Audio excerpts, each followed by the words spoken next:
Бид буддист. Энэ өдрийн мэндийг хэрэгээ эрхэм сонсогчдаа Жавзан намбатгтөвийн дэрэгдэх зах стайлх 89.7 радиогийн бид буддист нэвтрүүлгийн ээлжид нэгэн дугаар сонсогчтой хүнд хүрэхэд бэлэн боллоо. Манай өнөөдрийн зочны хойморт Жавзан намбатгтөвийн оройн дэд курсын төгсөгч Мигмар Сүрэн хүрэлцэн ирсэн байна. Танд энэ өдрийн мэндийг хүргэе. Нийт сонсогчдоо мэнд хүргэе. За баярлалаа. Та манай сонсогчд өөрийгөө танилцуулахгүй юу? За тавчгондоо сая хэлчлээ. Мигмар Сүрэн гэдэг мэргэжил маань бол бас улс төр судлаач мэргэжилтэй төрийн байгууллагад ажилладаг. Бид хоёрын оролцож байгаа нэвтрүүлэг бид буддист гэдэг нэвтрүүлэг. Тэгэхээр та уламжилт бурхны шашинтай юу? Эсвэл ер нь бурхны шашинтай хэрхэн холбогдсон бэ? Яг буддизмыг судалсан хугацаа гэвэл нэг олон жил болоогүй нөө. Түүнээс өмнө бол мэдээж ямар нэг хэмжээгээр буддизмтай холбоотой ном материалууд олдвол уншдаг байсан. Бас жилийн засал номоо хийлэгдэг байсан байдлаар бурхны шашинтай ямар нэг хэмжээгээр холбоотой явж ирсэн. Ээж аав маань ч гэсэн сүсгтэй хүмүүс байсан. Зүгээр сүүлд бас нөгөө буддизмыг нэлээд харьцангуй гүнзгий судалдаг болсноос хойш өвөг дээдс маань бас ямар байсан бол гэж харсан чинь бас их том лам нар байсан. Манай одоо аавын аав өвөг эцэг маань төвд Монгол өчгтэй алтан гэрэл судраг уншдаг байсан. Ингээд тэрийн дуулахаар бас угаасаа нэг тийм те удмын уламжлал их гүнзгий байсан байна гэж ойлгосон. Зүгээр анх одоогоос нэг 5 жил болж байна. 2016 онд Жавзан намбатгтөв гэдгийг сонсоод сошиал медиагаар сонсч байсан. Тэгээд ирээд анхан шатны хичээл дээр суух гад нөгөө нямсан боох шиг өрөөрөө ордгийг. Тэгээд их том орсон би ч одоо бүр дараа нь утгаар санаа зовоод байдаг. Ингээд би бол бас буддизмыг бас өөрийн хэмжээндээ судалсан. Одоо юу шууд анхан шат биш дунд гүнзгий шат руу шууд орох боломжтой юу гэл. Тэгээд багш хэлсэн зүгээр суугаад үз тий. Бас ингээд эхний хичээлээс аваад бас юм тодорхойлог дистралтай учраас тэгж явуул дээр юм болов гэд. Тэгэл эхлээл их том асуултууд бодоол тэнцээ одоо бараг мэтгэлцэх санаатай орсон юм шүү. Тэгээд 3 удаа суугаал тэгэл юу асуулт асуух ер нь одоо нөгөө адаг хавцаа даруухан сууж номыг идэг шиг ер нь бол хамгийн хойно суудаг. Тэгэл анхан шатыг, дунд шатыг, гүнзгий шатыг бүгдэнд л суугаал одоо оройн дэд курсын маань төгссөн. 2 жил болж байна. Тэгээд цаашаа бодмөрийн зэрэг үзээ явж байгаа. Яг нь саяхан фэйсбүүкээр нэг тийм аян явсан баг шүү. Челленж тэр нь болохоор би буддист гэдэг тийм хариултанд хүмүүс их аятайхан хариултууд өгөөд түүнтэй холбоотой бас би өөрөө буддист мөн үү гэдэг дээр бас тэн дээр бас өөрийгөө хэрхэн илэрхийлэх вэ гэдэг бас жоохон бодсон л та. Би буддист мөн үү гэд. Янз бүрээр л бодлоо. Яг нь зүгээр тодорхой шалгуурууд хэрэгтэй байх буддист гэхэд яг бурхны шинтнүүдийн хувьд хамгийн ихний ээлжинд бол аврал одуулдаг байх хэрэгтэй тий. Тэгтлээс хөндлөнгөөс харж байгаа хүний хувьд шууд одоо бие авч явж байгаа байдал ч юм уу үг хэл яриа хэлний хувьд за хандлагын хувьд бас буддист гэдгээ бас хэрхэн илэрхийлэх вэ гэхээр бас тэр болгон хангалттай биш юм шиг санагдсан. Бас зөвхөн л нэг тийм фэйсбүүкийн нэг комент ч юм уу нэг пост байдлаар өөрийгөө бүтэн илэрхийлэх би юм буддист гэж ам бардам илэрхийлэх боломж бас хязгаарлагдсан юм шиг санагдаад хэд олон юм бодоод өөрийнхөө буддист гэдгийг илэрхийлж амжаагүй. Тэгэхээр буддизмтай угаасаа монголчуудын хувьд бол их тийм урт хугацааны уламжлал байна. 1000 жилийн ч юм уу те магадгүй. Миний хувьд бол зарим нэг талаараа харьцангуй судалт эхэлж байгаа хугацаа маань их богинохон юм да түүхийн. Таны ярьсантай холбоотойгоор асуухад зарим хүмүүсийн хувьд бол бурхны шашинтай уламжлалт. Гэхдээ таны хэлснээр онлайн гэдэг нь сошиал орчинд ер нь гадуур явахтаа хүртлээ буддист гэдгийг их нуудаг те. Тэгвэл энэ дээр ер нь таны байрсаар ямар байдаг вэ? Одоо ингээд тэр челленжид та оролцохтаа би буддист гэж байсан уу? Гэхдээ уул нь бол бурхны шинтэн байна гэдэг чинь нэг тийм нууж хаагаад байх зүйл муу зүйл болов биш. Харин ч яг ном ёсоор нь бол харин ч их тийм дүлгөөн төвшин хүмүүсийн үлгэршээ болох үз. Тийм хүн байх хэрэгтэй байдаг. Яг жинхэнэ буддистуудын хувьд бол нуун гэхээс илүү зүгээр их даруухан байхыг чухал тооцоод байдаг юм болов. Нөгөө шашны номоо нэг харьцангуй ингэ судлаад ирэхээр би авч явах байдлын хувьд одоо чэжэд илтгэх тийм ерөөсөө шаардлага байхгүй. Эсвэл бусад шашнуудтай адилхан одоо тэрийг түгээн дэлгэрүүлэхийн тулд бусдыг ухуулан ятгах тийм зорилгоор бол буддизмыг бол судалдаггүй, шүтдэггүй. Ялангуяа эхний ээлжинд өөрийгөө засах, өөрийгөө мэдрэх, өөрийнхөө сэтгэлтэй харьцахын тулд буддизмыг ихэнх хүмүүс монголчуудын хувьд судалдаг, үздэг, биширдэг. Тэр үүднээс тэр эхний гол шалтгаан зорилго нь тийм учраас гадагшаага нэг одоо босод шашин шиг PR даал эсвэл бусдыг заавал уруу татаж оруулах гээл ятгалаг ухуулах хийгээд байх шаардлагагүй байдаг учраас тэгж харагддаг гэж магадгүй. Яг зөвхөн адилхан нэг хэлтэй буюу адилхан буддист хүн тааруул нөгөө номоо ярьдаг тий. Тэрнээс таарахгүй эсвэл ойлгохгүй тийм хүмүүстэй тааруулны тэр асуудлыг би тийм чи заавал тэгэх ёстой судал заавал гэдэг тийм үндэслэл шаардлага байдаг учраас нуудаг юм шиг санагддаг гэж магадгүй. Яг би өөрөө түрүүн хэллээ судлаач мэрэгчлээ ялангуяа улс төр судалдаг хүн дээр нь төрийн албанд ажилладаг хүн өөрөө бас нэг тийм шашин ном яриад яваад байх нь өөрөө нийгмийн болон бусад шаардлагаар бол тийм зохистой зүйл биш байна. Тэгвэл хувь хүнийхээ хувьд за гэр бүлийнхээ хувьд найз нөхдийнхээ хувьд бол өөрийнхөө энэ үзэж байгаа номтой холбоотой зүйлийг бас аль болох чөлөөтэй ярилцахыг боддог. Тэр нөхцөлд бол нутаггүй л гэсэн үг. Сошиал медиа дээр тэр би буддист гэдэг челленжд бол өөрийгөө илэрхийлж амжаагүй. Яагаад тэгэхээр миний хэлэх гэсэн зүйл минь ихтчихсэн учраас. За таны хувьд бол 69 намд төгтөө оройн дэд курсын төгсөгч хийж байгаа. Тэгэхээр та анхан шатнаас нь ахуулаад ер нь шатаараа л тавьсан юм шүү дээ. Дунд шатандаа суусан гэсэн үг. Суусан, гүнзгий шатандаа суусан нөгөө 2 төв догшин хичээлүүдэд.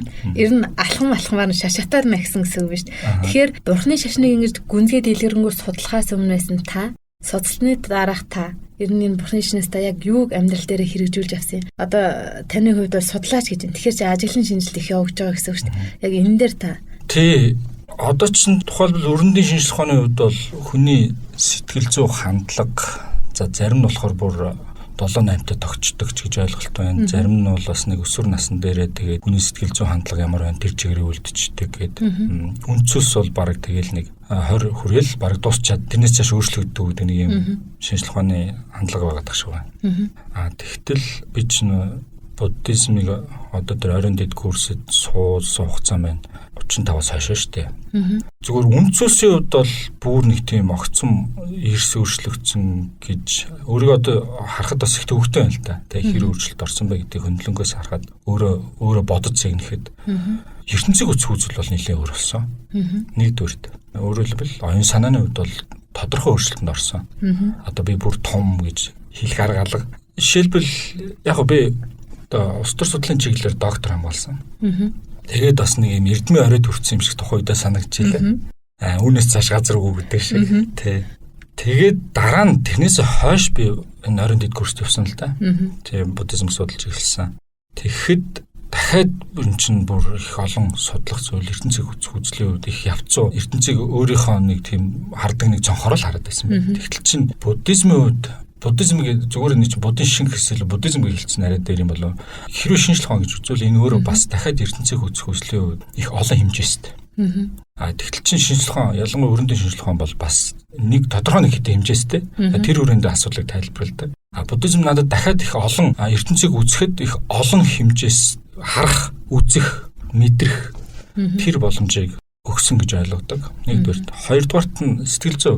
Ер нь их уур бухимдалтай юмд их амархан бохимдог тийм огцом ааштай гэдэг тийм ааштай хүн. Одоосон зарим нэг талаараа илэрдэг байх. Гэхдээ 4-5 жилийн өмнөхийг бодвол харьцан гайгүй болсон гэж өөртөө найдаж байгаа юм. Одоо шинэ бас би өмнөх нэг нэвтрүүлэг багштай орохдоо хэлжсэн ингээд чи яадаг байсан гин ямар ууртай байсан нэг асуусан. Тэгэхээр одоо шинэ ингээд манайх 10 давхар байранд байсан. Тэгээд тэрнээс нэг лифтээр дээшөө доошоо өсгөд замд нь хүн суудаг шүү дээ. Тэгтэл бухимдаад идэхгүй. Тийм бохимдолтой ингээд зүгээр буулгачихгүй те. Тэгтэл чин тэрэнд уурлах ямар шалтгаан шаардлага байгаа юм. Ингээд бүр жижиг юмд хүртэл ингээд бохимдоод идэг тийм ааштай болчтой юм хүн. Болцсон ч байсан юм угаасаа тийм юм ч юм уу төрөлхийн тэгээд тэр маань харьцан гайг болсон шүү. Юмд их хүлээцтэй ханддаг, хардаг. Тэгээд тэрийг л нэлээд хөгжүүлэхийг хичээж байгаа. Тэгээд мэдээж энийг би тийм өндөр түвшинд хүрсэн гэж бодохгүй байна. Тэгэхдээ 4-5 жилийн өмнөхтэй харьцуулахад бол нэг тийм болсон гэж. Монгол хүний үнэт зүйл гэж яг юм. Хувь хүн хийгээд үндэстний хувьд өөрийн гэсэн үнцүүс чиг баримжаатай байдаг. Тэгээ монголчууд ч өөр гэсэн үнэлэмжтэй. Монголчуудын тэр үнэлэмж үнцүүс буддизмтэй их гүнзгий холбоотой байдаг. Монголчууд яг уугуул монголчууд үхэл гэдгээс нэг тийж айдаг ард юм биш. Өмнө болдог зүйл визэвэ гэдэг тухай л ялгаатай байна нөхөөс. Монголчууд бол үхлээс айдаг тийм явцаа бололтой хүмүүс биш. Энэ бол монголчуудын үнцүүс байсан юм. Одоо л ингээл бүхэл бүх юм дуусчдаг явцаа ойлголт бий болчиход байгаа болохоос нэгдүгээрт. Хоёрдугаарт нь монголчууд юм хүний ач тус их боддог ард юм. Тэр нэг хариуд бол бариутай гэдэг утгаар биш. Ер нь бол их хүнлэг ард юм. Тэр нь дан ганц хүн хүнтэй хандхаас гадна хүн байгальд ханддаг, хүн амьтанд хандах хандлагыг монголчууд өмнөө хүмүүс, шал өмнөө хүмүүс ядаж яг монголчууд мах иддэг л дээ. Гэхдээ идж байгаа тэр мах одоо өгж байгаа амьтныг бас чиг хайрлаж ирдэг. Тэгэж их тамалж алж, цусыг гаргаж, ид бад болгож, бусад харуулж тэгэж зовоож иддэг ард түмэн биш. Гэвч чин одоо бидний даяарчлаас болоод их янз бүрийн юмнууд үзэж харж байна л да. Одоо чи яаж тамалж алж, арсын амьдаар нь хуулж, халуун тогоонд нүдэн дээр чанж идэж, тийм монголчууд тийм ард түмэн биш, их хүнлэг ард түмэн, тусч ард түмэн. Бас их уужуу ард түмэн. Тэр болгон эмоцоо тэр дор нь илэрхийлэл бухимдлаа гаргаж ийн гэж очиж ширээнүүддэг юм эвдэлтэй ард түмэн биш. Тийм боломжийг ч энэ уужим талмай нь олгосон. Үнэхээр бууралж үхэндээ байгаа бол гэрт гэрүүл болоод байгаа бол монголчууд дуу монгол гэрээсээ гараад тэгээ сайхан уулын орой дээр гарч нэг сайхан уужуухан амьсгал авчаад бодож тунгаачаад өвтөөгөө ажилчаад тэгээд гэртээ орж ирээд дахиад өөрөөр ярьдаг ард түмэн. Энэ бол монголчууд үнд зүйлс. Үнд зүйлс юм. Үнэхээр үнд зүйлс. Тухайлбал өрөндөд сэтгцийн уг суурь нь мэддэхгүй их олон хүчин байдаг. Одоо тэр нь их өргөн болж байна л да. Аутизм гээл те. Нийгэмтэй харьцах баримжаа алдсан төрөлхийн эсвэл шизофрени гэдэг. Энэ бол Монголд нэг тийм төгөөмөл үзэгдэл биш. Угаасаа монголчууд байгаль цаг уурын онцлогоос гадна сэтгэл зүйн онцлогуд байд юм шиг байна. Тэр багаасаа ингээл янз бүр авир ааш гаргаад байгаа хүүхдүүдийн чинь нэг юм барцтай нь гаргаж гэдэг юм уу те. Өөр янз бүрийн засал номоор ч юм уу эсвэл шуушаар нь үтэйгэн засчдаг. Тэгээ тийм үзэгдэл байдаггүй ард юм байхгүй. Бид нар чинь авууштай их олон юм байгаа. Тэгээ юм болгоны ингээл монголчууд гээл юм болгоны муу жишээ болгодог. Үгүй шүү. Бид нарт бас авах юмнууд байгаа зүгээр тэрийг олж харахгүй болчихсон байгаад байгаа. Би дүнгэж саяхан хятад явчаад ирсэн. Тэгээд яг үнэхээр хөгжиж байна энэ ард түмэн нэг орчин хэлээр мэдээлэл технологи ядуурлыг бууруулах, тэгээл хөгжил дэвшил, өндөр том барилга байшин, тогтолцоо, зам барилга дэд бүтцгээл. Ийм зүйлээр хөгжлийг хэмждэг бол бид нар магадгүй хоцрогдсон баха. Үнэхээр зам барилга байшин гэвд те мэдээллийн технологиуд бид нар хоцрогдсон зүйлүүд байх. Зүгээр хүний сэтгэлийн хувьд, оюун санааны хувьд зүгээр жирийн монгол хүн бас их философик бодолтой, өөрийн гэсэн гаргалгаа ажиглалтай байдаг шүү. Монголчууд их ажигламтай. Өөр бас ерөө анзаарчсан бол ингээ гадаад явах чинь монголчууд бусдыг хардаг шүү дээ. Хүн харж явдаг байхгүй. Энэ хүний талаар баг ингээд нэг уулзаал минутын дотор үндсэндээ энэ хүн юм гэдэг дүгнэлт хийсэн мэсэждэг байхгүй. Тэгтэл чин тэр их олон бужигнсан хүмүүс дотор хүмүүс нэг ярээсээ анзаардаггүй юм байна. Тэнд дор нэг нь үхэх гэжсэн хүн байсан ч гэсэн тийм анзаардаггүй. Хүн хүнээ гэж тэгж бодох шаардлагагүй хитрхи их нягт байдалтай. Тийм болч тийм болов гэж хардаг шүү дээ. Тэгтэл чин монгол хүндийн юм шин чанар байдаггүй.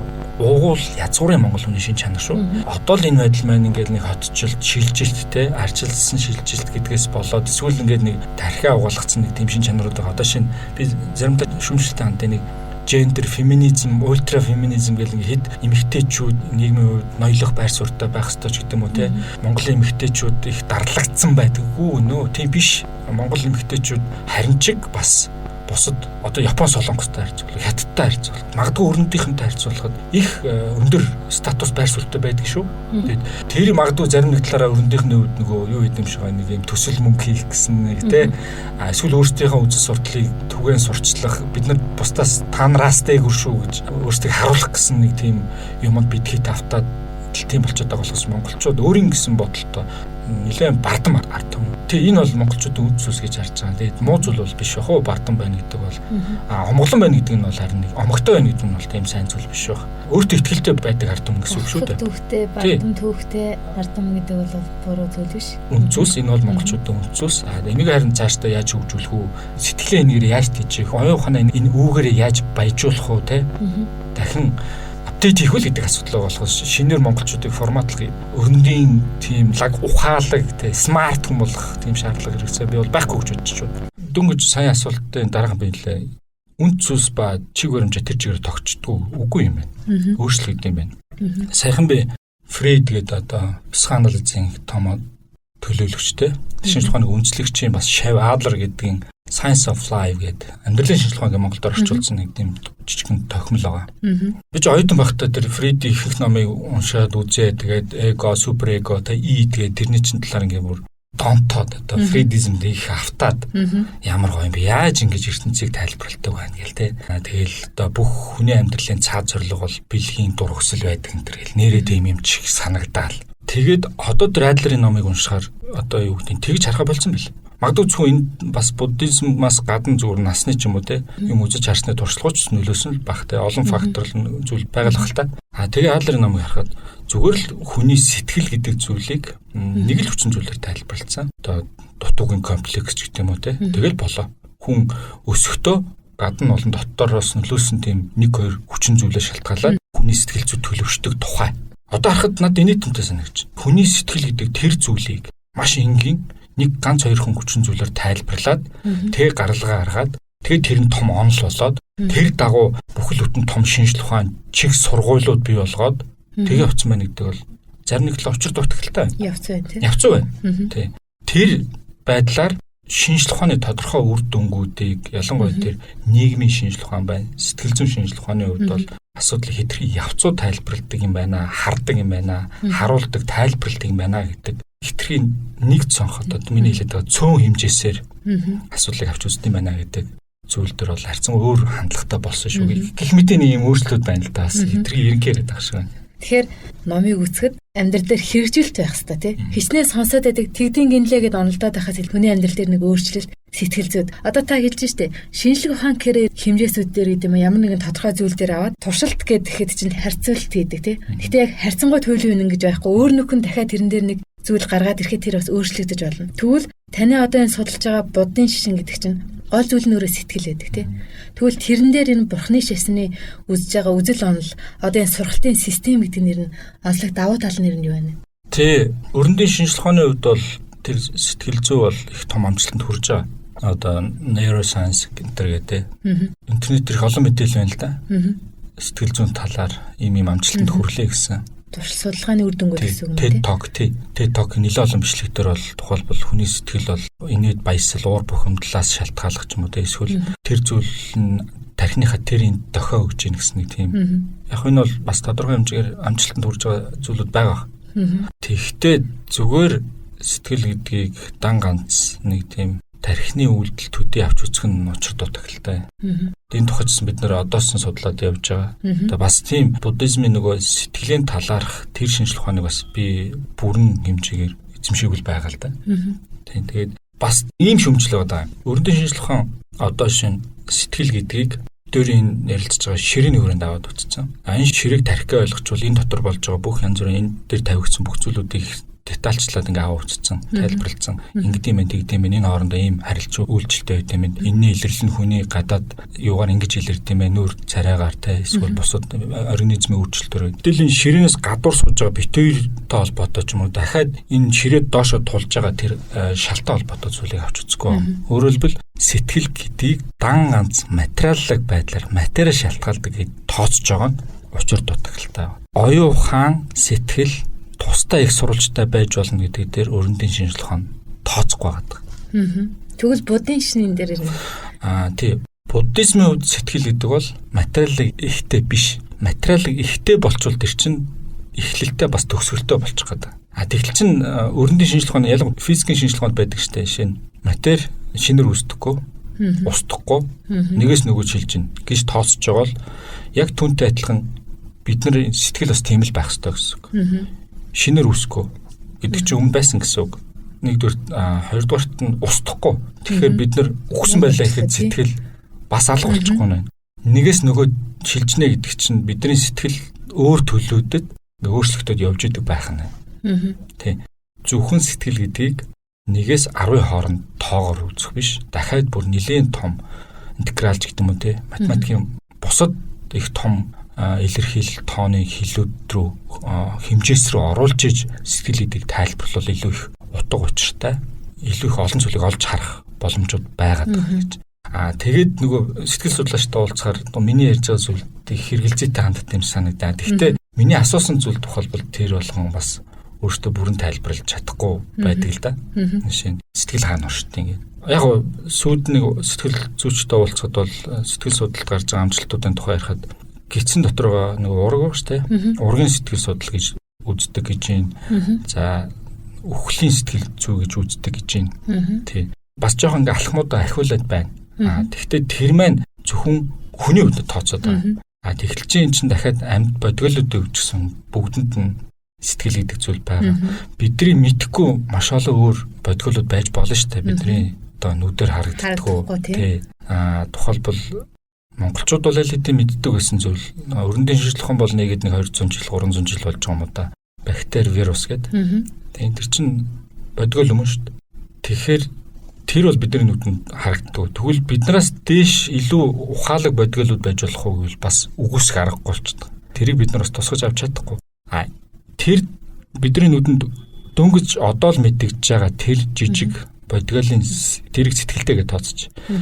Тэгээд биднээс дээш бас өөр сэтгэлтэй оюун ухаантай бодгиол байлаа гэдэг тэдний сэтгэл судлалын асуудал ба тэдний сэтгэл зүй гэдэг талаар өрөндийн шинжилгээ ухаан юу бодож тооцдог вэ? Тэр нь байхгүй байна л гэж. Тэнгүүдээ тэрийг юу гэж ойлгох юм гэхээр пара психологи сэтгэл зүгээс хальсан. Тэ энийг бол сэтгэл судлал тайлбарлаж чадахгүй нэ гэж орхичдаг. Тэгэхээр энэ болгон чинь буддизмын хувьд бол маш энгийн зүйл байхгүй. Тэ дүрсгүй эсвэл хүсэлт ертөнцийн ч гэдэг юм уу. За зарим нэг талаараа бидний л одоо тэнгэрийнхний хувьд бас тэнд нэг сэтгэл байна да. Биднээс доош амьтдын хувьд бас сэтгэл байна да. Жишээ нь зөвхөн амьд хийсэн юмар хатгахад хүртэл ингээд өөрийгөө хамгаалдаг, аруулцдаг өвтний хувьд бас нэг тийм сэтгэл байна да тий. Тэр тухайд өрөндийн шинжилгээ ухаан тооцдог. Одоо таны хэлснээр бол өрөндийн шинжилгээ ухаан гэдэг бол ерөнхийдөө матери уу гадна талаас нь судлаад байна. Тэгвэл бурхны шашин нарийн сэтгэл гэдэг юм уу хүний дотоод руу аль болох нөгөө өөрөө өөртөөгөө ажиллах тэр чиглэлийг системтэй гэдэг юм уу юм нөгөө учир шалтгааны үүднээс ер нь гаргалгаатай байна уу? Яг тэрэн дээр одоо та судалж байгаа хүний үед. Тий. Бүх зүйлийг нотлоно гэж тооцчоор л харин нөгөө шинжилгээ ухаанд гацчаад ах шиг байна. Тэгээд бүх зүйл нотлогдох аргагүй л гэсэн үг. Жишээ нь нотлогдохгүй зүйлүүд байж болно шүү дээ. Зарим нэг кино манайгаар гараад идэг. Одоо жишээ нь сүнсний тухайд ч юм уу те нөгөө янз бүрийн сони үзэгдлүүдийн тухай паранормал энэ төр гэдэг те жирийн амьдрал байдаг зүйлүүдийг шууд шинжилгээ ухаанд нотлож чаддаггүй, үзэж чадахгүй зүйлийг яриад байна. Тий, ямар нэг юм техник тоног төхөөрөмжөөр энэ бол яг ийм юм байна гэж шууд барьж авч чаддаггүй. Тийм зүйлүүдийн тухайлбал шинжилгээ ухаан гацчихад байгаа. Тэгтэл одоо буддизмын өөрөөр хэлж байгаа тэр учир шалтгааны ухаан тий. Бусад асуудлыг тайлбарладаг өөр салбарууд байгаа буддизм тий.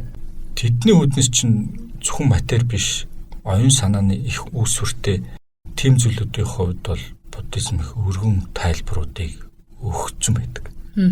Тэгээд би зүгээр судалж байгаа гэдэг маань дөнгөж эхэлж байгаа гэсэн үг шүү. Тэрнээс тийм яг одоо буддизм руу гүн орсон те яг номоор нь явцсан. Тэгээд одоо юу гэдэг тийм гавж лаарм гэдэг цол хамгаалцсан хүмүүсүүд илүү өндөр түвшний юм ярих. Би зүгээр өөрийнхөө ойлгож байгаа өрнөдөл тайлбарлаж байгаа шүү. Тэгэхээр би нөгөө таныг шинжилгээ ухааны хүн учраас мэдээж та тэрийг докторийн түвшинд судалсан гэн тий. Өөрийн мэрэгжлийн түрэн тэгээд шинжилгээ ухааныг буддизмд хослуулж ин гэсэн үг шүү дээ. Тэгэхээр танд судлаач хүний хувьд чинь нэг ажиглал за энэ ингэдэм юм тэгдэм юм гэсэн юм. Тэрийг л ерөнхийдөө нэг гаргуулад хэлүүлэх гээд байгаа байхгүй юу? Тэгэхээр чинь нөгөө шинжилгээ ухааныг шүүмжлэх талрал болчих гээд байна. Тийм. Гэхдээ олон зүйлүүд байна. Гэхдээ энэ болгон бол бас арай явцсан шүү. Дахиад өөр байдлаар хэмжээсийг өөрчлөх ёстой юм шүү гэдэг.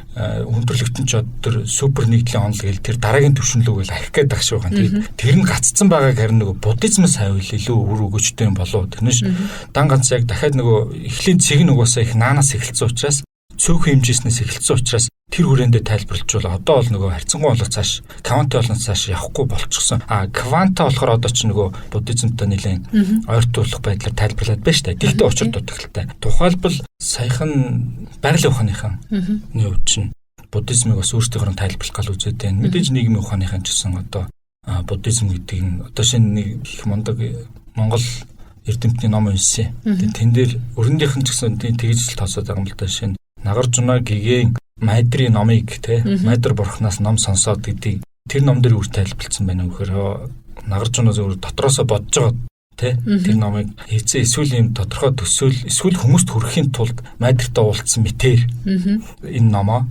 гаргасан юм а гэд тайлбарлсан байгаа хгүй. Тэр чинь айгүй энгийн симпл тайлбарлаад байна л да. Яг хүн гэдэг ухаалаг байдгаал өөрөөсөө илүү ухаантай байдгаалтай уулзч болохгүй гэж бэлэг оюунаараа холбогдсон байж болохгүй гэж. Тий. Тэнгүүд нөгөө өөрсдийнхөө хэмжээгээр ингээд өрөндийнх нь тайлбарлаад байгаа. Дээр нь жишээ нь хоосон чанар шүтэн барилгын тухайд юу гэж боддог вэ гэдэг ингээд өрөндийн суурьтай судлаачдаас сухаар тий бүх зүйл хоос юм шиг байгаа юм а. Квантын олж гэсэн яг тиймэрхүү зүйлүүд төгчл байгаа л да. Тэгтэл чин дүрс нь хоосон. Одоо эн чин Ширнэ гэдэг номын гол суурьштай дүрс нь хоосон гэдэг бол яг өөрсдийнх нь ингээд тайлбарлчихад байгаа. Тийм цаад утгаараа бол ингээд цаашаа явсаар хагаад бүх зүйл атом тэгээд цаашаа явсаар хагаад ямар нэг хоосон зүйл тулах байх л гэж тайлбарлаа. Тэрийг л ингээд өрөндийн шинжилгээ ухаан ингээд нотлох гол ингээд янз бүрийн тоног төхөөрөмжөд бий болгол хөгжүүлэл яваад байна л да. Тэгтэл хоосон дүрс гэдгийг өөр тайлбарлах. Хоосон гэдгийг өрөндийн шинжилгээ ухаан юу гэж тайлбарлах. Тэгвэл энэ гацна гэсэн үг. Зогсно. Тийм учраас өрөндийн шинжилгээ ухааны нүдээр буддизмыг бити хар. Буддизмыг яг дотор нь ор. Судал. Антрополог гэдэг шинжилгээ ухаан гэсэн хөндлөнгөөс очиж зүйлийг битээ судлаа л гэдэг. Дотор нь орж тэр овг аймагуд хоорондоо юу ярьж гин, юу идэж ууж гин, ягаад энэ сонин ёс заншилтай байдгийг гэдгийг дотор нь мэдэрчээж тэгжээж нэг юм хутганд авахгүйгээр ингээ хөндлөнгөөс умааны бадмихом гэдэг нь бол нэг юм хүний сэтгэл заслын зүгээр нэг юм дуудлага юм аа тийг тайлбарч боломгүй юм бэл. Болохгүй угаас. Дотор нь ороод тэгээд ингээд номын үзээд магадгүй тэр буддизмын хэлж байгаа нэг зүйл чинь яг өрөндийн шинжилгээ ухаан гэсэн байгаа л да нэг юм эрдэмтний ёс зүй гэдэг. Тэрнтэй адилхан тэр шагшаабад санварыг авч агаад тэгж жаад буддизмыг судлал та нарт харагдааг их олон хэмжээс харагдах болно гэж хэлмээр юм л та тийм. За тэгвэл хоёлаа эргээд буддийн сэдв рүүгээ оръё. Тэгэхээр надад нэг зүйл их сонирхолтой санагдлаа. Та анхын шатанд анх орж байхдаа нэлээд том орлоо гэх. Тэгээд хичээл эхэлснээсээ шууд адаг хавцаас удаг боллоо гэж ярьж байна. Тэгвэл та энэ анхын шатны хичээлээс гэдэг юм яг одоо нэг хүн тэгдэж нэг сэтгэл үлдсэн гэдэг юм уу? Нэрэ тиймчтэй гэдэг нэг бодогдуулсан хичээл байдаг шүү дээ. Тэр хичээлийнхаа дурсамжаас хаваалцаач. Нэмсэмбай багшийн бүх хичээлүүд сайхан хичээлүүд. Тий. Сэтгэл тоногссон. Тэгээ бүгд ийм тодорхойлоо гэхдээ бүгд ийм утга агуулдаг. За нийтдээ багшийн хичээл чинь 18. Тэгээд тэндээс надад одоо хамгийн их сэтгэл тоногсон бусдад одоо ярилцахад их таатай нь шүтэн барилга хоосон чанар. Тэ. Одоо бүх зүйл хоорондоо уялдаа холбоотой. Тэр нь хүн хоорондын харилцааны өвч төр хүн дангаараа оршдог, орших боломж байхгүй. Аль ч зүйл дангаараа орших боломж байхгүй. Тэгээд энэс цааш олон юм ургаж гарч байгаа юм бол. Юу ч өөрийгөө бүтээгээгүй. Юу ч гаднаас бүтээгээгүй. Тэгээд дахиад би сүүлд нэг номон дээр энэ хоёр хоёлонгоос нь бүтээгүй. Тэгээд дахиад толгой өргөлж байгаа. За яг хүн өөрөөсөө бүтээг юм биш тий. Энэ намайг бол ээж аав ингэ тий. Удамшлын өвчөө дээ. Би тэрнээс ихтэй мэгмэсрэн гэдэг хүн бол дангаараа би өөрийгөө бүтээгээгүй. Тийм боломж байхчгүй. Миний багш нар тий. Одоо 10 жилийн багш нар байна. Миний гэр бүл төрөл төрөсөд миний найз нөхөд одоо эх орон гэдэг зүйл мега гэдэг энэ бодгалыг энэ төвшөнд авчирсан байна. Нөгөөч гэсэн тийм дангаараа орших боломж авахгүй. Гаднаас ямар нэг бусад зүйлтэй шүтэн барилдсан ийм бодгал өөрөөсөө ихгүй. Тэгтэл бас дандаа гаднаас хамааралтай юу вэ? Бас тийм биш. Би өөрийн гэсэн бодол сэтгэлтэй, бас өөрийн гэсэн үндсүүлстэй. Дандаа бүх зүйлийн гадны ятгал болгонд автаад идэг. Ингийн нэг тийм матер биш. Тэгэхээр тэгж харах нөхцөлийг олгосон. Тэгээд нэг зүйл дангаараа эсвэл нэг зүйл бас нэг л зүйлээ шалтгаалдаг гэдэг бол их учир дутагдaltaа маш олон зүйлийн уулзар дээр байдаг. Яг нь өрөндийн шинжилгээ ухаанч нэг тийм байдаг л да ингээд олон хүчин зүйлийн одоо 2000 хувьсгч гэдэг шиг Монгол нэг тийм хэлцүү гэдэг шүү дээ 2000 хувьсгч гэдэг маш олон хувьсгчдэр бүх зүйлүүд ингээд харилцан шүтэлцсэн байдаг. Тэр болгоныг харж ойлгож мэдэх дуртай байвлыг сайн гэдэг тэр хичээл. Тэгээд тэр шүтэн барилгатай холбоотой хоосон чанар тий. Яг хэрэг дээр би гэдэг нь хаана байгаа ингээл тэгэл цаашаа гүнзгий бодож хаа тий өөрийн дөрөвний хэлсэн нөгөө сонсгос гадна тэгээд яг ингээд бясалгах гэхээр яг миний нөгөө оюуны төвшин бас болоог учраас ингээд гацтан зүйлүүд байгаа. Энэ хоёроос соёлонгоос нь үл хамаарна гэдэг төрний хэлсэн. Гаднаас ч биш, өөрөөс ч биш. Тэнгүүдээ соёлонгоос нь бас үл хамаарна. Гэ ботхоор миний оюух одоо энэ нэрийг гацсан байгаа шүү. Тэрнээс цааш бас нэг хэдэн жилийн дараа энэ талаараас нэг гаргалгаа гаргацсан сууж байгаа хэрэг нэдэж. Тэглэгээ яах вэ? Дунд шатны хичээл нь бодмөрийн зэргийн хураангуй хичээл явдаг. Энэ хичээлийн агуулга нь яг юу вэ? Энэ хичээлээс та ямар мэдлэгийг олж авсан бэ? Бодмөрийн зэрэг гэдэг номыг Кирилл дээр буулгаад дарга орчлуулж байгаа санагдаж байна. Непкогоос гаргаж ирсэн. Тэрийг өстой 7-8 жилийн өмнө харж ирсэн. Тэгээ номыг чинь тэгж үздэггүй юм байна л да. Номыг үзнэ гэдэг нь бүр зөвхөн уран зохиол ном уншаал ингээд буцаага тавьчихыг бол ном унших гэж ойлгомгүй юм байна. Одоо жишээ нь тэр тэгээд зүгээр ингээд харцсан байгаа юм. Тэнгүүдээ би бодмөрийн зэрэг уншлаа. Гээл бараг нэг төвшөнд хүрсэн юм шүү те. Тэгж боддог гэсэн. Тэгээд дараа нь нөгөө хураангуй үтсэн, төв дуршнараар хөтлүүлсэн. Тэгээд нэг оройн дэд гүрт болохоор их бодмөрийн зэрэг үздэг. Тэгээд тэрийг одоосон судалгаач чинь хууцаар нь биш мөрөөр нь тайлбарлаа явахад маш их гүнзгий утга санаа агуулдаг.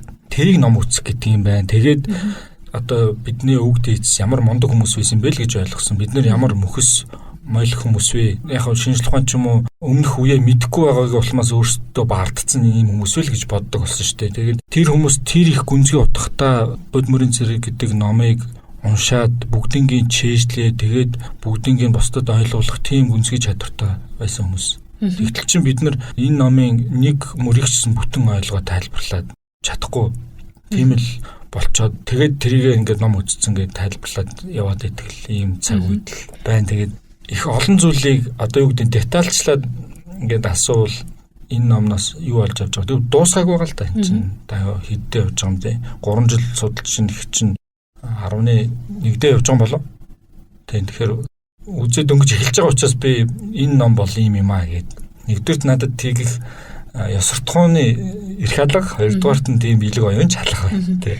За таны хувьд бол шатараатаагаар явсараад оройн дэд курст орлаа. Тэгэхээр энэ оройн дэд курсээс та ер нь ямар мэдлэгийг олж авав? Энэ хичээлүүдээс ер нь данх авч ирсэн мэдлэгээ бол нэлээд дэлгэрүүлээд үзэж байгаа гэсэн үг тий. Тэгэхээр энэ хичээлүүдийн талаар та манай сонсогчд мэдээлэх үгүй юу?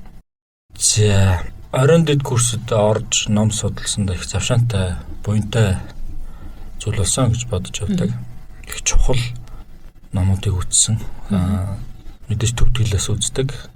Тэгээд сонин одоо тэр сошиал медиа дээр төв тэл үзэх бүлгүүн энэ төргээд залуучуудын хувьд төв телийг судлах, сонирхох юм хандлагаас ажиглаж байгаа энэ бас баяртай байгаа. Яагаад бид нар төв тэл үзэх гэсэн хэрэг яг энэ бол зүгээр хүн өөрийгөө хөгжүүлэхэд бас нэг хэлтэй байна гэдэг бол их чухал. Ялангуяа тэр хэлний одоо шин зүгээр ярианы хэлээс гадна судалгааны хэлтэй болох. Тэгэхэд бол төв тэл их чухал. Яагаад тэгэхээр Монголын буддизмын гол их гүн ухааны номууд нь төв тэл дээр байгаа. Төв тэл маань бас их анцтай. Пали гэдэг нэг бурхан багшаа ялцсан үндсэн хэлнээс шууд төв тэл рүү ном хөрвүүлээд тэгээ буцаагаад пали хэл рүү орчуулахад яг утгаа авдаг. Тэгэхээр энэ өөрөө их тийм урт хугацааны түүхтэй нэр томьёо буддизмын тэр үг үндсийг тайлбарлах, буулгах талдаа их сайн хэлнэ гэж ойлгож болно. Тэгтэл чинь төв телнээс дахиад монгол руу хөрвүүлэхэд монгол хэл дээрээ тухайн үгийн утга санаага бүрэн агуулахгүй тийм ойлголтууд байдаг л да. Тэгэхээр бидний хувьд бас яг монгол хэлийг олж байгаа юм биш. Гэхдээ одоо тухайн үндсээс нэлээ холтцсон. Бидний яриа хэлж бас нэлээ энгийн. Угаасаа монгол хэл чинь бас нэг тийм нүүдлийн шин чанартай, мал ахуйн шин чанартай л үндэстэй хэл шүү дээ тий. Сүүлд яг дундад зуунаас хойш нэлээ тийм шинжлэх ухаанцсан гэдэг чинь нөгөө би юу гэлж байгаа нэг философик болсон. Одоо буддийн ухааныг нэлээ оруулж ирсэн тийм болсон. Монголын хэл яруу тансаг гэж ярьдаг шүү дээ. Үгийн баялаг ихтэй. Үгийн баялаг нь тэр дундад зуунаас л хойш би тийм болсон болов гэж ойлгож байгаа шүү. Тийм учраас төв тэл судлах хэрэгтэй. Нэг үндсэн материалууд маань төв тэл дээр очиж хоёрд нь ч өөр нэг хэл сурна гэдэг чинь хэл сурах тусам ч өнөө оюухан бас төдий тоглол сайжирч байгаа. Дүүрээ гэдэг ном. Гүү ханы ном тий. Намайг 10 жилээ төгсөх үеэс эхлээд Монголд өрөндийн нэг мэтгэлцээний юу орж ирсэн. Наад Карл Попперийн парламентын мэтгэлцээ гэдэг оюутан 10 жилийн мэтгэлцдэг. Тэр мэтгэлцээний суурь нь их өөр, логик нь их өөр. Яг грекээс нэлээд эртний гаралтай. Тэгтэл буддийн гүү ухааны мэтгэлцээний зарчим бүр тэгс өөр. Бахад өөр зарчмаар явдаг. Өөр арга зүгээр явдаг. Тэгээд дүүрэ гэдэг номыг үсгэхэд надад юу бэрхшээлтэй байна гэхээр ерөөсөө юм л бол нөгөө мэтгэлцээний өмнө сурцсан тэр дадлаараа өөртөө шингээхгүй үзээд байдаг. Тэгээ энэ миний тархич бас нэлээд хөвшөрж байгаа л доо. Тэгээд тийм учраас тэр нөгөө хуучин арга зүгээрээ дүүрийг ингээ үсгэх хэрэгсээ болж өгөхгүй. Тэгээ багш нар болохоор зүгээр чэйжлээ те. Зүгээр чэйжлж байгаа тэгээд нэг юм дадал ороод ирэхээр тэр ном чинь ингээд аянда те мэтгэлцээний суурь чинь тэр нэг юмыг ойлгох тэр нэг боломжийг чинь гаргаж өгнө. Тийм учраас ер нь тэр арга зүг эзэмшхийн тулд залуучууд хандаж хэлэхэд их эрт яваарай. Ялангуяа 20 дэх явах үедээ те. Тэгэхгүй бол ерөөсөө тэр дагсал хаях те.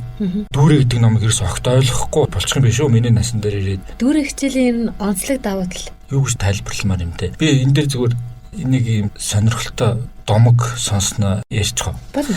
Чойрын ном үздэг нэг хэд байж л те. Буддийн ухааны ном үздэг. Тэгээ тэн дээр нэг малчин ирээд та нар ч одоо ингээл буддийн ухаан ингээл энд л ингээл ном хураална. Мэтгэлцэж ийн гэл ингээл өдөр тутам юм хийгээд байдаг. Энэ ч одоо ямар учиртай ингэж л те. Тэгээд мэдээж шууд тэр чойрын ном гэдгийг одоо тэр хүнд ингийн хэлээртэй тайлбарлахад амаргүй 5-10 минутын хугацаанд. Тэгээд тэр ламын үгсэн гэсэн нөгөө морьтой ирсэн тэр малчин. Тэгэхээр за энэ таны морь мөн үү? Тийм ээ миний морь. Энэ морин дээр байгаа юм л таних уу? Тийм ээ миний юм. Ногч өдөр таних уу? Тийм энэ бүгд миний. Эмэр бүхэлдээ таних уу? Тийм. Тэгвэл тэр доор унжиж байгаа мундаа нь бас таних уу гэсэн чинь нөгөөх малц нь уурлаад дахиу явцсан гэж. Тийм. Тэгэхээр өөрөөр хэлбэл сая логик ойлгосон байна. Гэх байдлаар цаад юмны утга түүний гаргалгааг яаж илэрхийлээд тэгээд тэн дээрээ хоорондоо мэтгэлцээд оюуныг хөгжүүлэхэд бол дүүрэг гэдэг ном их чухал. Би тэрнээс түрүү яриан дээрээс асууя гэж байсан. Энэ чөлөө учрал үрдсэн хүний биеийг олно гэдгээр нь хэр гайхамшигтай вэ? Энэний талаар ер нь таны үзэж байгаа номонд юу гэж гарсан байдаг вэ? Чөлөө учрал бүрдэн гэдэг Бурхны ном үзэж байгаа хүмүүсийн хувьд бол энэ их гүн утгатай. Хоорондоо энэ хэлээрээ бид хоёр одоо хоорондоо энэ 10 чөлөө 8 чөлөөтэй энэ юм учиртай гэж тайлбарлахад ярилцахад их амар ойлгомжтой зүйл. Жирэмсүүд би арай өөр зүйл хэлэх юм болов. Жишээлбэл хүн болох их хувьтай зүйл. Зарим нэг талаараа зүгээр жирийн хүмүүсийн хувьд нэг амьдрын гэж ярилцдаг тийм. Нэг амьдрах юм чинь гэж ярьдаг тийм. Ганц амьдрах ороо. Нэг талаараа бид тэрийг баг зөв гэж ойлгож байгаа. Мэдээж Бурхны шашинтнуудын хувьд бол мэдээж энэ чинь нэг юмар дуусахгүй. Зүгээр л нэг кино театр ороод л тэгэл нэг кино дуусаад тэгээ гараа явчихдагтай адилхан хүний амьдрал нэг цаг 30 минутын үргэлжилдэг сайндаа нэг 100 наслах юм биз дээ. Тэгээд дуусчдаг зүйл гэж ойлгол Бурхны шинтний хувьд энэ их өрөөсгөл зүйл. Энэ бол дуусчихгүй сериал. Тэгээд энэ сериалаа дуусгах чадвал энийг бол гэгэрсэн гэж тооцох юм да. Тэгэхгүй бол чи дээрсэн өмнө ч гэсэн сериалаар уулзчихсан нэргээ мартсан л аахгүй тий. Тэгээд тэгж тооцоо л да. Яг би жирийн хүмүүсийн ганц амьдрах хорвоо гэдэг тэрийг утгатай байлгахыг зөвшөөрөд байгаа юм байна гэхээр нэрээ эн чинь олжгүй зүйл аахгүй юу? Энийг олжгүй зүйл учраас хүн гэдэг энэ их зүйлийг хүн гэдэг энэ заяаг хайрлаад харин утгатай өнгөрөх ёстой. Зүгээр жаргаад өөрийнхөө амин эгогоо тэжээгээд өгчөж байгаа бол харамсалтай байна. Энийг өөр бусдын төлөө зориулаад энийг утгатай бөгөөд ганц амьдрах хүний амьдрал гэдгээр тооцож байгаа бол энэ чарын зөв гэж хэлэх байна. Буддын шашны хувьд багшийн номдор гарч байгаа шүү дээ. Хүн ажралтай байхад нэг 4 зүйл хэрэгтэй байгаа. Нэгдүгürt нь бол одоо би эрүүл байх, те, гоо үзэсгэлэнтэй байх. Энэ бол хүнд ажралтай байхны хүчин зүйл мөн. Эргэтэн бүтэн байх, те. За энэ бол хүн гэдэг бодгойлын хувьд амьдрахад бол ажралтай байх нэг чухал зүйл. За нэг хоёрд нь болохоор нөхөд гэж хэлдэг. За нөхөд гэдэгт бол одоо зүгээр л найз нөхрөөс гадна чин гэр бүл, ойр тойрны садан төрлөө те.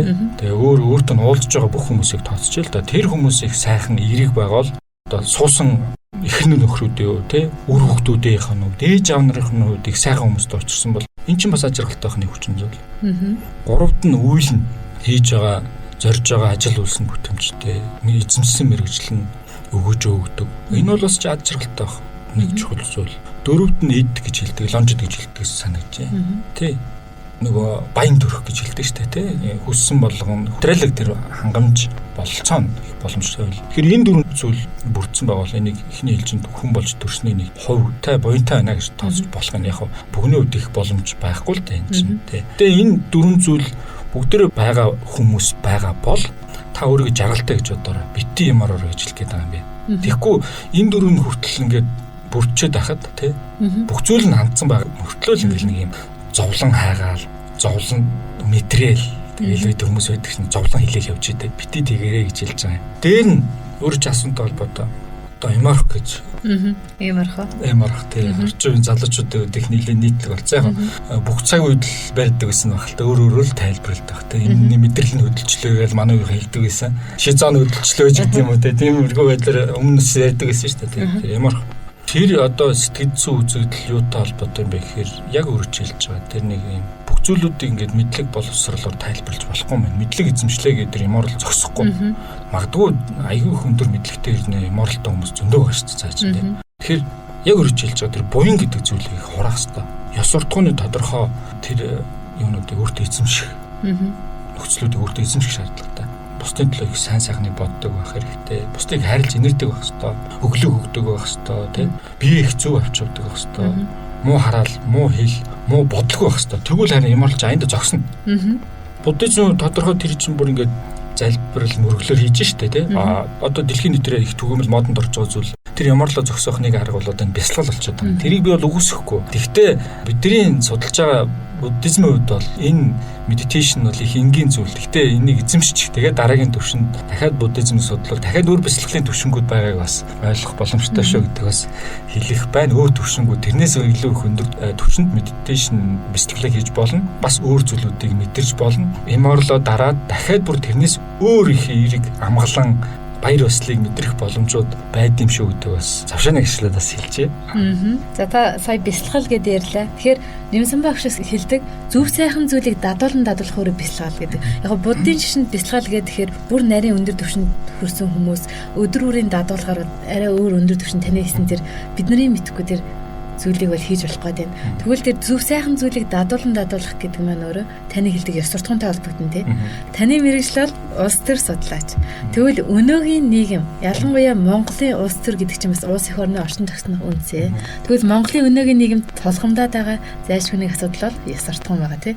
За тэгвэл та энэ дээр ямар байр суурьтай энийг юу гэж бодож байна? Монголын хөгжлийн гац гэвэл ер нь юу вэ? Гэхдээ одоо энийг их олон зүйл хэлж болох уу?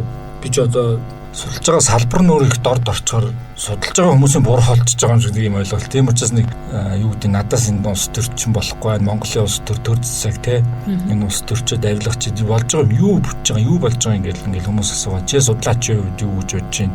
Яахаараа та нар яадаг ингээд нэг одоо цагуур муудсан мэдээ дамжуулсан цагуурч хүмүүс уралдагтай адилхан. Тийм түүнийг судалдаг хүмүүст ингээл яг бухимдал байгаа наргагүй л багтал. Үнэхээр нэн тэргүүнд яг өргөж хэлж байгаа манай ус төр засгийн хувьд болохгүй байгаа зүйл нь юутай холбоотой юм бэ гэхээр яс суртахуун, яс зүй. Тэрс тэр хууль ба тэ хүмүүсийн мэдлэг боловсрол гаднаас олж ирж байгаа туршлага энэ үнэхээр хангалттай хандчихсан зарим нэг талаараа тогтолцооны хувьд тэр мэдээллийн технологи өөр юу гэдэг тэгэл тэ хууль хэрэгжсэн боломж нөхцлүүд нь үнэхээр сайн муу биш. Манай үнцүүлсэн тийм голоод дахаар муу зүйл биш. Хөгжүүлж байгаа ардсан тогтолцоож гисэн тэгээд дампуурчихсан юм алга. Хэрэг дээр ял. Юу нь болохгүй, юу нь муухай харагдуулаад байгаа юм гэхээр ерөөсөө л тэр хүмүүсийн ёс суртахуун. Ялангуяа хэд амь өв хичээсэн тийм хүмүүс засаг их барьдаг тий. Нийтийн төлөө гэж амлаж сонгогдож тий. Нийтийн төлөө үйлчлэнэ гिचээд гарсан өнө дандаа яг амь иршийн төлөө явж байгаа. Энэ ёс суртахуунгүй байдал манай Монголын улс төр үнэхээр муухай харагдуулж байна. Ичмэр юм зөндөө болж байгаа.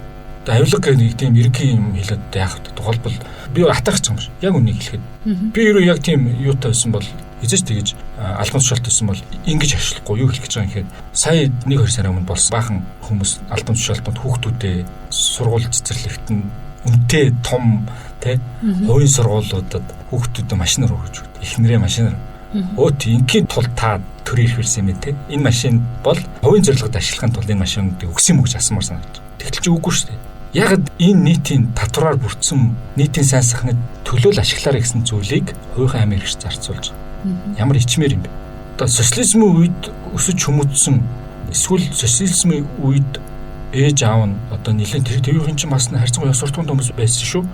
Бас нийтийн сайн сайхны төлөө коммунизм байгуулна гэдэг те яг коммунизм гэдэг нь нуруу онцлол та. Гэхдээ нэг ямар нэгэн сайн сайхны төлөө нийтийн сайн сайхны төлөө байх ёстой гэж хүмүүжсэн үйл сурталаар хүмүүжсэн хүмүүсийн хүүхдүүд хамгийн их авилгалыг авч хамгийн их болохгүй зүйл тутгалж. Ямар сони юм бэ? Ямар хурдан өсөж байна. Тийм зүйл би харамсдаг. Яг ийм зүйл ярихаар уурлахгүйсэн гинт их орлож байна да. Тэгэхээр асуудал юунд байгаа юм гэхээр ерөөсөө л энэ суртахуун ёсууд холбоотой л асуудал. Хитргийн аминчхан байна. Их том сайхан хауст амьдарчаад тэгээд гадаа орчин чинь дээрэм хулгай гардаг. Зам талбай муухай. Гарангууд хүүхд чинь дээрэмддэг юм нийгэм байгуулчаад тэгээд их барьж байгаа хүмүүс та нар сайхан амьдрах уу гэж асуумаар.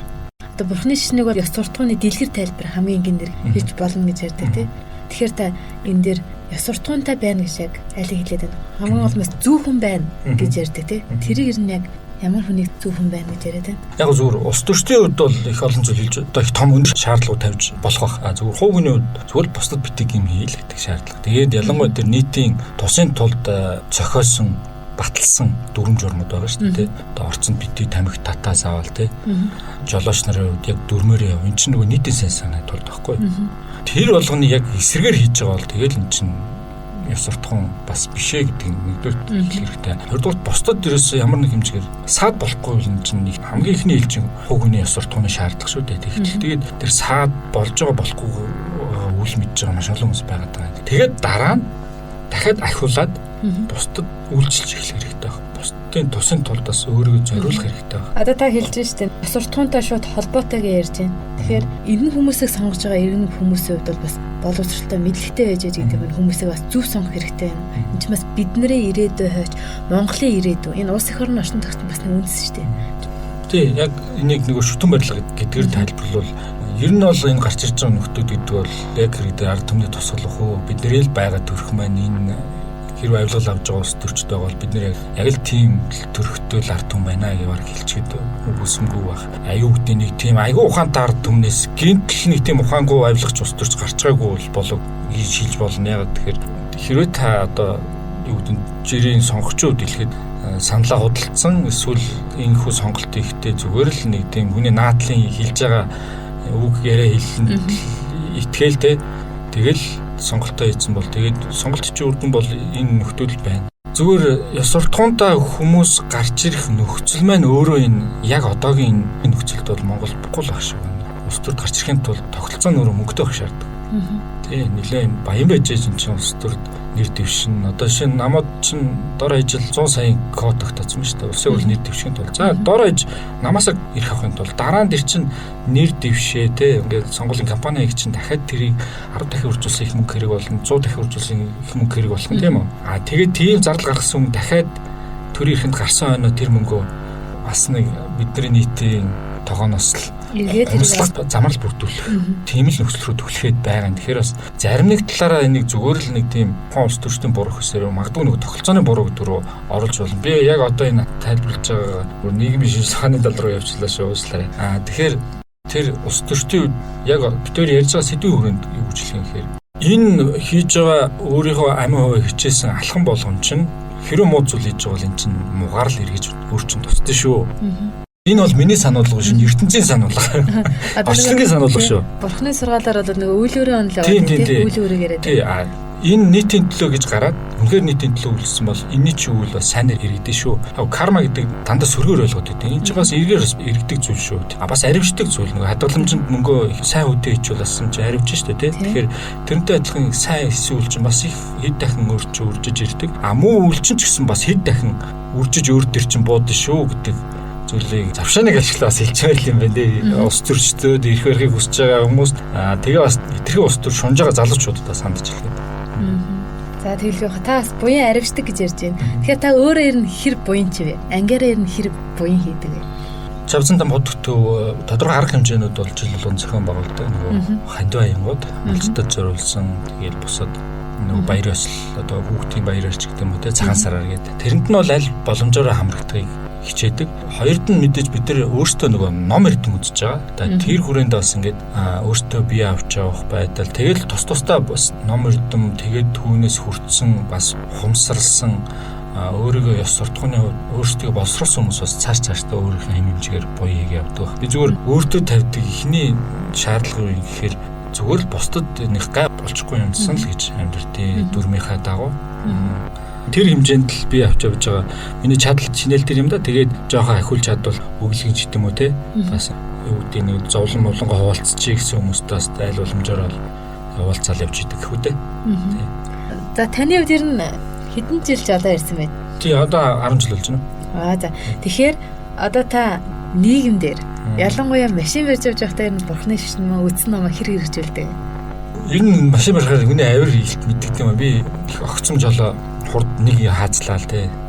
Тэгээд идэг авиртаа тэгээд нэг хэсэг бол ингээл цонхороо гараад юм бол хэрэлж гээд байдаг ш. Одоо л ер нь тэгж чи муу энэ муу гээл те. Тэгж имац солир хэлэх маань одоо бүр ор байхгүй болцсон гэхэд хайшаа чинь. Гэхдээ бүр яалж явахгүй бүр ингээ бухимдал хөдөлгөөд идэг хүмүүс байдаг л те. Бүр гарч ирээд чи яаж явж байгаа ингээ хэлчмэр хүмүүс байдаг. Нэгдүгээр тул тэр үнэхээр багассан. Зоригтой илээ. Хоёрд нь нөгөө нэг хүнддэг гэдэг штэ. Тий. Тийм учраас дөрмийн хадаагаа орохыг хүсэж байгаа хүмүүсийг оруулждаг болсон. Бид буддист. Энэ өдрийн мэндийг хэрэгээ эрхэм сонсогчдаа Жавзан намбат төвийн дэрэгдэх Зохистайлах 89.7 радиогийн Бид буддист нэвтрүүлгийн ээлжид нэгэн дугаар сонсогчтой охинд хүрэхэд бэлэн боллоо. Манай өнөөдрийн зочны хойморт Жавзан намбат төвийн оройн дэд курсын төгсөгч Мегмар сүрэн хүрэлцэн ирсэн байна. Танд энэ өдрийн мэндийг хүргэе. Нийт сонсогчдоо минь хүргэе. Одоо энгийнээр та манай сонсогчдын бурхны шашин гэж яг юу хэлээд байна? Магадгүй битэрийн яриаг сонсож байгаа хүмүүсээс яг энэ өчөд ингээд би суугаад хараасан байж болно. Тэгэхээр битэрийн яриа яг юуны талаар явж байгаа вэ гэдгийг бас гайхчихж магадгүй. Тэгэхээр бурхны шашин гэж яг юу байдаг? Тэгээ тэр энэ хүнд яг юу өгд юм бэ? За хэл үнзгээ асуулт байна. Хүн болж төрсний утга учир юу юм бэ? Энэ насны хэрэг үйлийг юунд зориулвал тустай юм бэ? Ер нь орчлон хорвоо ертөнц юу юм бэ гэдэг талаар энэ ойлголтыг миний түрүүний хэлсэнд их олон хэмжээс тэр 6D тэрнээс ч дээсэн хэмжээсүүд байгаа шүү 10D те. Одоо хүмүүс бол кино театрт 3 тэглэл кино үзээд байна уу те. Тэрнээс их олон хэмжээсээр харах, ертөнцийг үзэх, ойлгох, мэдрэх, хүртэх, замун өөрийгөө бас тэгж ойлгуулах, харуулах боломжийг харуулдаг, ойлгуулдаг. Ийм ухаан юм аа л гэж товчондоо тайлбарлах байна. Ер нь зүгээр хамгийн товчондоо хүн байхын утга учир тэгээд бас өөрөө нийгэмд их өөрийгөө зөв авч явах, бусдад тустай авч явах. Тэр ухамсар, сэтгэл, хандлага, бэлэг оюуныг өгдөг. Тэгээд авчаад бол сайн тийм савтай те. Үнэхээр чин сэтгэлээсээ тэгж хүсэж ойлгож байгаа. Тийм хүмүүсийн хувьд бол энэ үнэхээр том өгөөжтэй ийм ухаан юм аа л гэж хэлгээд. За таны хувьд бурхны шашинтай хүн гэж ер нь ямар хүнийг хэлдэг? За бурхны шашинтуудын хувьд бол энэ ихний хэлжинд аврал одолдог байх хэвээр. За хоёрдугаарт нь номонд орох гэж нэг утга байдаг. Тэр нь бол өхөл мөнх өсөө бясалгах гэдэг. Нин тэргүүний ихний хэлж нэг дотоод шаардлага нь бол нэг юм хаа зүгээр нийгэм тал руугаа гадагшаага юу явах хэвээр тэгэхээр тэрнтэй холбоотой их зөв бие авч явдаг нөхцөл байгаад бусад гай олдоггүй байх, хор учруулдаггүй байх тий. Дээр нь чадвар тус үлдэх. Тэгээ бүр тэрнээсээ цааш ахиулаад нийтийн сайн сайхны төлөө нэг үйлсэл бод сэтгэлтэй байх тий. Тэгээ ийм байхыг ихний хэлжинд бол бурхны шинтэнг ойлгочих болох юм уу? Тэгвэл бурхны шинтэй хүн аврал итгэл одуулна гэж ярьж байна. Өдөрт ер нь бурхны шинтэй хүн хэдэн удаа аврал итгэл одуулах хэрэгтэй гэдэг. Таны хувьд хэдэн удаа одуулдаг вэ? Би ч одоо үйл түүтгэр ихтэй хүн учраас өглөө босоод нэг бясалгал хийж чинь. Тэгээ тэн дээрээ нөгөө 7 гишүүн залбирал гэж байдаг шүү дээ. Тэрийгээ хийгээд өхөл мөнх өсөйг тэгээд бас бод сэтгэлийг бясалгаад тэгээ бас нэг тарины авшигтай. Тэгээд түнтэй холбоотой бас нэг эрхээ эргүүлчихэд тэгээд ажилдаа гардаг да. Тэгээд 7 хоногтой ямарсан 2 удаа хичээлээ үзчихэж байгаа. Тэгээд бас нөгөө багш нарын хичээлийг аль боломжоор аудио болгоцсон. Тэгээд тэрийг бас цаг заваараас сонсоод явж идэг. Тэгээд 2 FM байгаа те бурхны шинтэй. Оройд бол 2 FM-ээр бас нөгөө янз бүр ярьж байгаа энэ бурхны шинтэй холбоотой ном сургуулиудыг сонсдог. Тэгээд нөгөө бясалгал гэхээр яг одоо өрнөдөд их янз бүрээр бясалгал өгч байдаг шүү гэн. Тэр нэг зэн буддизм бясалгал гэдэг бүгд ингээ хан руу хараад суучдаг нэг тийм бясалгал байлээ бүр тийм бичлэг үйлдэл хэл сонирхол харагдчихлаа. Яг тэр сэтгэл засалталаас л нэг тийм хийгээд байх шүү гэн. Тэгээ байнгын уурал бухимддаг, байнгын стресс, ажил ачаалт ихтэй хүмүүс нэг юм түр амс хийгээд тэгээ нэг өөртөө ажиллах, сэтгэлдээ ажиллах тийм боломж олгодог бясалгалаа. Бидний хувьд одоо ингээ оройн курс үзээ тэгээд өөр бясалгалын бас нэг юм тодорхой номуудыг үзэж байгаа хүмүүсийн хувьд бол бясалгалын нэн тэргүүнд сэтгэл заслын үүргээс гадна гол нь тэр нөгөө үзэж байгаа ном тий тэрийгэ бясалгаад ойлгож ухаарад өөрөмшүүлэх тий өөрийн болгох даама цаашаа хэрэгжүүлэх тал дээр энийг хэрхэн өөртөө зөвшөөрлөх үү гэдэгтэй холбоотой. Тэрдэл дээр би өөрийгөө бясалгал хийж ийн л гэж ойлгоод шүү дээ. Мэдээж учир дутагтай юмнууд байгаа. Зүгээр бясалгал гэдгийг бол зүгээр ингээд юу гэдэг юм. Шуудал гэл залбираал тий том хотоо суугаал тэгээл нүдэ хагасаа найд. Эрг дээрийн гаднаас нь харахад зарим зүгээр ингээд унтцсан ч болж болно шүү дээ тий. Тэгтэл бясалгал гэдэг чинь тухайн номол их байнгын бодож тодорхой гаргалгаануудыг гаргаад тэгж явах л байнгын бодох, байнга сайнаар үлдэх төвлөрхийг л бясалгал гэж хэлээд байгаа шүү дээ. Гэж ойлгодог. Тэгээд тэр түвшинд бас бясалгалыг боддог шүү, тэгж боддог шүү. За, та бясалгал ярьж энэ өхөл мөнх өсөйг их боддог гэж байна шүү дээ. Ээжийнхээ ачиг өдөр 6 удаа санах чи энэрл нөгөөслийн бясалгалыг хийсэнтэй адил гэдэг. Тэгвэл угаасаа хүний амьдрал хамгийн гол зүйл бид нар яг өхөл мөнх өсөйн тухай бодож байхад тэр зүйл бодол байхад бид нар бас нэг альва шунал лаас татгалцсан юм. Ер нь уур гэдэг юм муу зүйлийг хийхээс арай өөрийгөө татж авах татгалзах магадлал өндөртэй. Ер нь бурхны шишинд аливаа нэг зүйлийн муу зүйлийн гэдэг юм уу ерөндөг гэж ярьдэн шүү дээ. Тэгэхээр үхэл мөнхөс чи яг юуны ерөндөг юм бэ? За монголчуудын хувьд бол үхэлтэй холбоотой зүгээр амны хэлгээс ашигтай бэл гэж үгддэг шүү дээ. Тэгээд тийм учраас нэг үхлийн тухай бодох ярих гэдэг бол нэг тийм муу зүйл гэдэг нэг тийм ойлголт байгаа даа. Үгүй тэгтэл чин буддизмын хувьд бол үхэл бол ер нь хүнд бол хязгаарч хүчрж болдог зүйл. Үнээр тийм баян ядуу хөгшин залуу тэр ерөөсө дөнгөж гидсэн дотроо байгаа үл хамааран хүн гэдэг бодгол хязгаарч хүч болдог зүйл. Тэгээд эн чинь бүр цаашгаа нөгөө тарны ухаан дээр бүр өндөр түвшинд үздэг тий дотроо үе шатууд нь хуваадаг тий. Тэгэхээр үхлийг бодох нь өөрөө бид нар нэг тийм ялангуяа орчууд нэг юм материалын шунал багсах. Магадгүй тэр дотроос хүн чинь сундаг шүү дээ бид нар хайртаа дуртай тэр энэ байхгүй бол ингээд хүмээр байна те амиа хорлт. Мөдийн амиа хорлт байна шүү дээ одоо. Хайр дурлалаас болоод амиа хорлцсон гэдэг. Ч одоо хүн чунж байгаа л хэрэгэл багт. Тэр чинь тэрнээс биш нөгөө энер нэгүсэлтэй холбоотой хайр энерл биш шүү дээ. Тэр хитрхи юмд шунаж донтох. Донтоход бол нөхөл мөхөсөө бясалгах их л чухал ерөндөг болдог гэж боддог. Зүгээр би бүр их тийм өндөр түвшинд үхэл мөхөсөө бясалгаж чаддгүй. Ядаж нэг өдөрт 1-2 удаа бочих л хичээдэг юм. Тэгэхээр нэр одоо ингээл нэг хүний амьдрал чинь хүн чинь маш богинохон хэмжээстэй зүйл. Инжитхийн төдий, цахилгаан захихийн төдий, өдөө анивчаад нийгэм төдийдл чинь хүний амьдрал хэмжигдэг юм маш богинохон зүйл.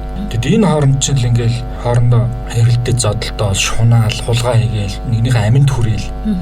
Ингэж утга учиртай өнгөрүүлдэг ийм энгийн болох хүний заяа, хүний тавилан гэдэг бол юм зүйл биш. Тэрэнд маань бас үхэл мөхөсөө бясалгах гэдэг бол утгатай зүйл. Нэг хоёрд нь болохоор мэдээж бас өөрийнхөө үхлийг бодно гэдэг нэгдүгürt өөрийнхөө сэтгэл зүйн яаж байгаа. Хоёрд нь бас бусдын тухайч бас тэгж бодож явах хэрэгтэй юм шиг байна. Тэгэхгүй бол бас бид нар хин нэгэнд ингээд тачаач хүссэн те одоо өөр хүүхд ээж аав тэгэл хайртай дуртай хүмүүстэй хитрхи сунчсан тэднийг алдна гэсэн нэгэн цаг. Тэр үед бас энэ маань чи ертөнцийн жам юм а гэж бодоход бас их удаа учиртай зүйл болдог. Одоо шинэ түрүү нөгөө хоёулаа чи яриага Фрейдээр эхэлсэн. Тэгээд тэн дээр чи нөгөө аав нөхцнөөс болоод сэтгцийн өвчтөй болцсон эмэгтэйгээр нэг хинийх нь хүлээ ном явдаг байхгүй юу. Тэгээд тэрэн дээр тийм заслыгээ тэгээд аюу тийм одоо хотод нэг тийм их мох утгагүй заван кейс үдгийн жишээ тэр номон дээр байдаг. Тэгэхээр тийм янз бүрийн одоо хид шунснаас болоод дараа нь сэтгэлийн янз бүрийн гүнзгий хямралт депресс гэж хэлдэг лөө тий. Тийм юмд орохгүй тулд энэ үхэл мөхөсөө бас бясалгах чухал юм болоо. Тэр тал дээр ерөөсөө монголчууд бол гүнзгий юутай зүгээр үхэлийг бодно гэдэг тийм муу ярал биш ээ. Зүгээр л ер нь аливаа зүйл нэг тийм бэлтгэлтэй байдаг. Тэртээ тэргүй ирдэг ганц зүйл бол ерөөсөө хүш үдээ. Өөр бусд нь бол тэгэл гарцаа үзүүл биш байж болно шүү дээ. Хүнтэй суухгүй байж болно, хүүхд гарахгүй байж болно те. Тэр чигээр хүн болгон баян амьдрах нөхцөл байхгүй те. Өвчин идэж болдог. Тэгтэл чи үхэл бол заавал ирдэг. Тэгэхээр заавал ирдэг зүйлийн талаар тийг нэг айж зүхтаад, ичингүүрих, ярихгүй гэж зүгтснаар тухай тэр ирэхгүй зүйл биш. Тийм учраас энэ тухай бодох нь тийм муу зүйл бол биш. Муухай зүйл бол магадгүй муухай зүйл байж магадгүй. Тэгээд тэрийг бол одоо муухай муу гэж бодох тэр төвшнгээс ангиж шиг л хичээж явж байгаа. Тэгээд бодсноор гол зүйл манд бас эрэг зүйлийг бий болох гэдэг тийм. Гурын хорон сэтгэл гэж яриад байна. Тэр яг юу хэлээд байна? Тий. Энэ ч нөгөө барууны ойлголтоор чинь эго гэж хэлээд байгаа. Тэр хүн бодгол гээд яг бид нар амьд арзааж мэлтий гэдэг байгаа юм. Тэгээд тэрний шалтгаан нь болохоор тэр эго нь байгаад байгаа. Би гэдэг үзэл. Тэр эгог тижээдэг те байнгын байлгаал тэгэл ингээл бид нар төрлөөс төрөл дамжаал ингээл орчлон ингээд эргээд байгаа цааш шалтгаан нь бол тэр эгог тижээдэг гурван хор ялангуяа тэр мунхаг би гэдэг үзэл өөрөөсөө би бүтсэн гэж итгэдэг тэр бодол тэрийгэ тижээх гэл ингээл хүн мал айлын магадгүй тэр завсрын дүрсгүй бодголуудад өвчсөн тэрийгэ тижээх гэл ингээл нэгэндээ хор учруулаад те шунаал тэгэл дахиж амьдрах гал эсвэл мөнх наслах гал ингээл зүтгээд байдаг байх л та. Тэрнээс л уулын ангичраал одоо бүдүүн гэж хэлдэг шүү дээ. Тэр аль болох хамгийн одоо уур хөвмтлийн хамгийн наазахын байнгын уур хөвмтчтэй шунж байдаг тэр зүйлүүд бий гэж бодож байдаг. Тэр зүйлүүдээс л ангичрахын тулд тэр номыг үзэх хэрэгтэй байна те. Ялангуяа одоо нэмсэн багш хэлдэг зүйл чинь тэр сэтгэл хөдлөлтөй холбоотой зүйл яг оюухан хөгждөгтэй адилхан хөгжиж баяжж идэг зүйл. Үнээр уур бухимдлыг хөгжүүлээл хөгжүүлэн. Зогсоогоод тэрийг эрэг тийш нь эргүүлжүүл бас болдог зүйл. Хүмүүс нэг юм ойлголт байгаа даа. Ууртай холбоотой. Чи намайг уурлуулчлаа. Тэр намайг уурлуулчлаа. Гаднаас хайж нэг. Хоёрд нь бас нэг юм уурын anger management гэж хэлдэг л үү. Уурын менежмент гэдэг ойлголт байна. Стресс менежмент гэдэг. Тэр нь яадаг хэр нөгөө уурлаа дотор бухимж байгаа тэрийг ингээ гадагшаа гаргах, тэрэнд нь ингээд зохицуулт хийдэг, юм сэтгэл зүйн засалмаас хийдэг, аргачлалыг заадаг. Өөрөндийн одоо сэтгэл судлал дээр. Тэгтэл чин зүгээр буддизмын үдээс уурыг байхгүй болгочихлоо гэдэг байгаа байхгүй юу? Тэр уг шалтгаан байхгүй бол уурлах ямар шаардлага. Тэрийг авч явах, тэр ном, тэр сэтгэл зүг ялангуяа буддизм хөгдөг гэж ойлгодог.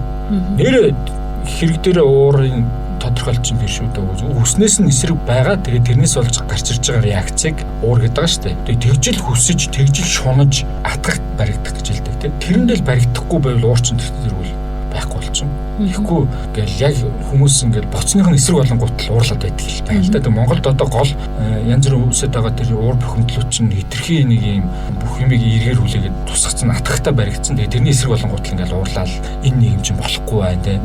Энэ хүмүүс чинь юм байна, тэр хүмүүс тийм байна юм байна гэх. Уусаа байгаа нь тийм ээ гэдэг нэг үлгээ авчих хэрэгтэй юм шүү. Яг нөгөө талаар энэ зарим нэг ийм шүүмжлэг дагуулад байдаг юмд тийм хитрхи итгэхгүй болчдөг тийм ингээл илд уурлах үс зүйл тийм илд нэг бухимдал дагуулах үс зүйл ингээл итгэхгүй ханддаг. Бас их албагүй л тийм. Уурснаас болоод харин их олон сүрэг үзэгдлүүд хүмүүст бий болдог шүү дээ. Нэгнийхээ амь насанд хүрдэг. Нэгнийгээ дахиж нэмж уурлуулдаг тийм. Эд төрөнгөөс яваад амь насанд хүртэл цаа шалтгаан учраас нэг уур бухимдал шуналтай л холбоотой зүйлүүд байдаг шүү дээ. Улгаа дээр бүх юм. Тэгээд тэр би гэдэг зүйлээсээ л ангичирчвал хамгийн товчондоо энийг л гэгэрсэн гэж ойлгож болно. Люсигийн кино гэдэг шүү дээ. Тэр чинь бол тэр би гэдэг үзэл байхгүй болоод түгээмэл чанарт болоод флаш болчлаа гэж хэлээд байгаа шүү дээ. Тийм түгээмэл чанартай болохыг бурхан болчлоо гэж ойлгоод байгаа. Тэгээд би гэдэг зүйл байхгүй болчоор энэ түгээмэл чанар бүгдэд тэгш үйлчлэх бусдын тусын тулд одоо өөрийгөө хувилах боломжууд бас гараад ирсэн юм шүү. Тий. Тэрийг болохоор нөгөө энэ талаар ойлголтгүй хүмүүс их буруугаар бодож явд ингээд 10,000 гартай 1000 мотортой 10 толгойтой бурхан гэж ямар юм байдгийг юм те бодголоос байж болохгүй зүйлээр дүрсэлж. Яг энэ чинь зүгээр бэлэг тэмдгийн шин чанартай дүрслэл. Дээр нь тухайлбал үнэхээр биднээс өндөр түвшний бодгол нь тийх өөрийгөө хувилах чадвартай байвал та яах юм гэж асуув. Үүсэнгүй байхгүй. Тэгэхээр чи бид нар нөгөө өөрсдийнхөө нэг юм бодож сэтгэгдийг ойлгодог хүрэндэл юма тайлбарлал нөгөө дуусан дунд өөрөө ирнэ гэдэг шиг тэнгүүдээ тэр дуугаараа ертөнцийг үзэл тим юм гэж хаана үдий тийм байж болохгүй тэрийг нотол гэхэд л ингээд явцуу хүрээтэл бодоод идэг. Тэрнээс илүү өөр байдлаар бас ингээд бодож харах өнцгүүд байх боломжууд биш үү гэж хэлмээр байна. Та хэлжээс нөгөө номыг үзэхэд ер нь одоо нөгөө нэг дан ганц өөрөө үзээд тэрийг бол мэдхэд хэцүү юм аа. Нэг мөрөөч гэсэн бид нар ойлгохгүй гэж байна. Тэгэхээр энэ дээр яалтч хүн тэрийг заах багш гэдэг зүйл их чухал байна тий. Тэгэхээр одоо бурхны шинд бас байдаг нөгөө багш шийдэх ёс гэж ярьдаг. Одоо энэ талаар та манай сонсогчд мэдээлэл өгвөл. Монголчуудын хувьд одоо юу гэдэг сүүлүүд нэг ер нь бол хүмүүсийн хувьд нэг юм ойлголт байгаа. Гаднаас авсан шашин тэгээ монголчуудыг номхруулахын тулд уугуул чанарыг нэвтгэхийн тулд. Гэхдээ энэ харин монголчуудын уугуул чанартай бүр нэлээд шүтэн барилдсан ийм шашин болов гэж ойлгодог юм. Яг тэгж бодож байгаа хэрэг бидний одоогийн ертөнцийг үзэл үнд цус монголчуудын бүр үнд цусд нь ерөөсөө тэр чигээр баг буддизм тэр чигээр шингэсэн байдаг. Ээж ачиг хариулах тухай багшийг шүтэх гээл. Тэгээ одоо энэ нөгөө бидний нөгөө сүлд төрийн далбаа сүлд тэр чигээр дээр чинь яг буддын шинэ сүртэй. Төрийн сүлдийг харахаар чинь тэнд чинь нөгөө хадаг нь байгаа юм. Соёмбон байгаа юм. Тэ бадамлын ухаа зэг нь байгаа. Тэгээд энэ болгон чинь бүгд ийм бэлэгдлийнхаа хувьд их гүнзгий утга авлагатай зүйлүүд буддын шинтэн гэдэг тэгж их гүнзгий илэрхийлсэн өөр төрийн сүлдтэй ард түмэн байт юм болов? Байхгүй. Би нэг Оросд 2 жил сурсан 10 жил өмнө. Тэгэхэд тэр монголчууд тухайлбал ээж авдаа хандах, багшид хандах хандлага их өөр юм байна л гэдгийг анзаарсан. Багш хүн чинь яг хэрэг дээр ингээ ууралж бухимдаал, загнаж зандарж байгаа ч гэсэн зарим нэг талаар тийм бухимдал гардаг л да багш нар ингээл тий. Өөрөө ч бас 10 гаруй жил багшлсан. Их сургуульд. Тэр уур бухимдал чинь хэрэг дээр нөгөө ууралж бухимдахын тухайд биш. Нөгөө шамраа бас юм ойлгуулахын тулд тэхийн тул байдаг. Тэгээд тэрийг болохоор их буруугаар ойлгож ингээ одоо шинэ хамт сурч байсан тэр гадаад их олон үндэстэй угсаат нь оюутнууд байсан. Тэгээд бид нар чинь ингээд багш нарын нүүрэндээ тэгэх болж гарангуудаа нөгөөдөг чинь янз бүр зүйлөөр нөгөө багш чинь хараагаал нөгөө багш чинь яг нөгөө орсил зааж өгөхгүй л те юмыг ойлгуулчих гээл нөгөө оюутнууд чинь хэрэндээ л хичээж байгаа тэрийгээ жоохон эмоцтой илэрхийлж байгаа айгүй муугар тэр би ойлгосон монголчууд бас нөгөө ээж аав багш гурван ачиг хариулах те хариулах ёстой гэж боддог. Тэр багшийг шүтдэг, ээж аав шүтдэг. Тэр юу чинь их уг суурьтай юм байна. Монгол хүнд ингээ бүр займан шин чанартай байдаг. Зүгээр тэр нэг одоо хэвдрээд байгаа харагддаг. Тэр нэг тийм сайн зүйл биш. Яг гэж бодож байгаа юм хэрэг. Үнэхээр хүнээс юм сурыг үл те тухайн хүнийг хүндэтгэж юм сурна. Огт энийг юм надад юу заав гэж энэний мэдж байгаа юм ямар юм байдгийг гэж бодож байгаа бол тэр хүнээс юм сурахгүй. Өөрийн сэтгэл зүйчсэн тухайн шавь тийм бэлтгэл байхгүй байна л гэсэн үг. Одоо доор ээж хүнлээ ядаж завсрын эмоцтой сэтгэл хөдлөлтөөр тухайн хүнийг сонсуулж юм. Тэгэхгүй ингээд өөрийгөө блоклоод тэнгүүтээ ингээд нэг юм уу гэж бодвол дотроо тийж байгаа бол гаднаа илэрхийлдэг юм гэхэд энэс юу сурахгүй. Дээр нь яг одоо бидний ном үзэж байгаа хүмүүсийн хувьд тухайн хүн бол үнэхээр өөр шид өвдсийг эзэмссэн байж болно. Тэрийг зүгээр номоор биш нөгөө цаасандаа болгосон номоор биш багшаас багш руу дамжсан өвс хичээлдэг те тэрийг дамжиж ирсэн байгаа бидний нүдэнд шинжлэх ухаанаар нотлогддгоо тийм шин чанарууд байж болно. Тэгээ тэрийг тухайлбал багшаасаа эзэмшдэг. Тэхийн тул багшаа хүндэтгдэг, биширдэг, сүсгэлдэг баг шаардлагатай. Тэгжээж эн чи юм нэ. Тэгээ одоо шинэ бисэн заримдаа ингээд нөгөө буйны ажиллаар ингээд айлууд дээр явдаг. Тэгээ зарим айл нь бараг л ингээд өөх өстой юм шиг ингээд нэг эдгээр өгөхгүйгээ яадаг гэдэг нэг юм хандлага гарах нь жоохон доромчхон байдгийн дотроо. Бараг тэрийг илэрхийлэх гээд тэгэхгүй ингээд чин сэтгэлээсээ баярлаа. Үнэхээр энэ бол буян болж байна те. Бид нар энэ хэрэгтэйсэн гэж үлээд байгаа хүнд ямар гоё өглөө өснөөс хүн чинь аягүй баярлагдагтай адилхан бид нар багшийн номыг сонсохдоо бас тэгж их хүндэтгэлтэй сонсож ойлгож тэгвэл тэн дээр чинь нөгөө бидний мэдэхгүй анзаараагүй тийм өвцөд шингэдэг. Бид тэрийн ярилцах цаг ерөнхийдөө бас өндөрлөгт өгч байна. Тэгэхээр манай сонсогчдод магадгүй залуучуудад хандаад нэгэн сайхан уриалгыг хэлээд хоёулаа өнөөдрийнхөө нэвтрүүлгийг өндөрлөө.